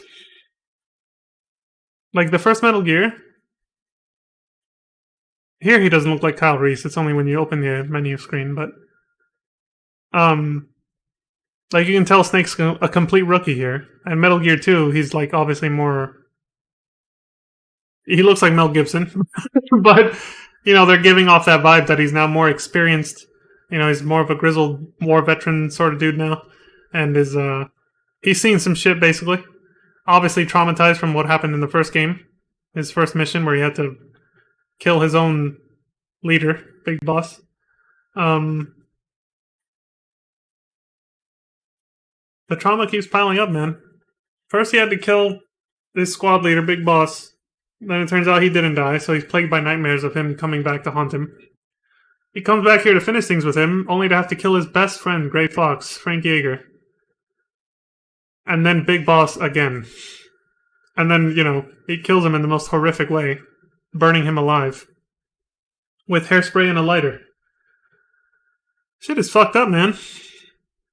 So I'm saying, this series, it can be cheesy, but it can also be very serious and dark at times, you know? It only gets worse from here, folks. The series does just only get darker and more profound and serious. But again, Kojima, you know, provides plenty of comic relief, thank goodness. And fourth wall breaks to show that the game doesn't, you know, take itself overly serious either. Which again, that's what I really like about the writing for these games. So I'm really looking forward to the next one, especially because now I'm finally going to be playing again. This was short, right? Unlike FF1 through 6, where it was several streams of several hours in a row of just sitting here watching YouTube videos, because I didn't want to play those old games. Because just like these two games, they're pretty hard. They're a product of their time. Video games were meant to be pretty hard back then. But anyway. So yeah, now we're moving on to the PlayStation era. So I'm going to end the stream and go, oh, this turned into 3 hours. Eesh. It's because I went off on that rant. Or not rant, but, you know, when I rambled on about what the message they were trying to convey about war veterans not being able to settle back into normal life and all that stuff. I really liked that. That was my favorite part of this whole story. That social commentary right there. Pertaining to war veterans. I really like that. But yeah, so after this, I'm ending the stream now, but the plan is, of course, we're moving on to Metal Gear Solid. So I'm gonna reset up my PS3. So I can't promise to stream tomorrow. I might not have it set up by then yet, because I have some other things to do today that I gotta get to. But assuming I have the time, I will go ahead and set it up tonight. Plug in my PS3 again, and re-download Metal Gear Solid 1 from the HD Remaster Collection. From the PlayStation Store. So it's gonna be the original PlayStation 1 classic. And then hook it up to the capture card, and off we go. I don't know how many streams that'll take. We'll see, but should be fun. I really like the Metal Gear Solid series. It's good stuff. I replayed it many times. Metal Gear Solid 1 and 2 were by far my favorites. I replayed them a lot. I never played 3. That's going to be a blind playthrough when we get to it. People regale it as the best one in the series. I'll see when I get there. But I did play 4 quite a bit. I also replayed that one a few times, but it didn't give me the same feeling as Metal Gear Solid 1 and 2. I think it's because 4 has less replay value, because unless you skip the cutscenes, because that one is really, really cutscene heavy. I think the reason I didn't replay 4 too much was just because I was essentially committing to a movie at that point more than a video game. Metal Gear Solid 1 and 2, they still have that feeling. They still have really, really, really, really long cutscenes as well, and can also feel like a movie. But 4 takes the cake, dude. 4 is literally... It takes it to a whole new level. Like, 4 is just nothing but cutscenes. Like, back to back, like, hours and hours upon cutscenes more than anything else. So, if you think Metal Gear Solid 1 and 2 are bad when it comes to cutscene length, because you haven't played 4 yet. But we'll get there when we get there. So yeah, that's the plan. But for now, we're all done. That's it for me. I've already gone over by an hour. From the time I usually like to split these videos up. But I didn't want to make this into a 2-hour stream and then a 1-hour stream, or potentially shorter, just for the ending. So I was like, fuck it. I'll split Metal Gear 2 into 2 parts, and we'll go from there. So that's what I did. But now we're done. All bets are off from this point. I'm going to take my time with Metal Gear Solid. I'll be commentating, as always.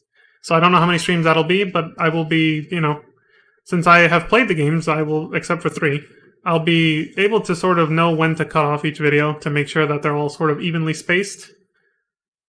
But the ending could still get a little sloppy maybe if I miscalculate the time that it takes me to do certain things, and obviously when I ramble and go off on tangents. But it is what it is.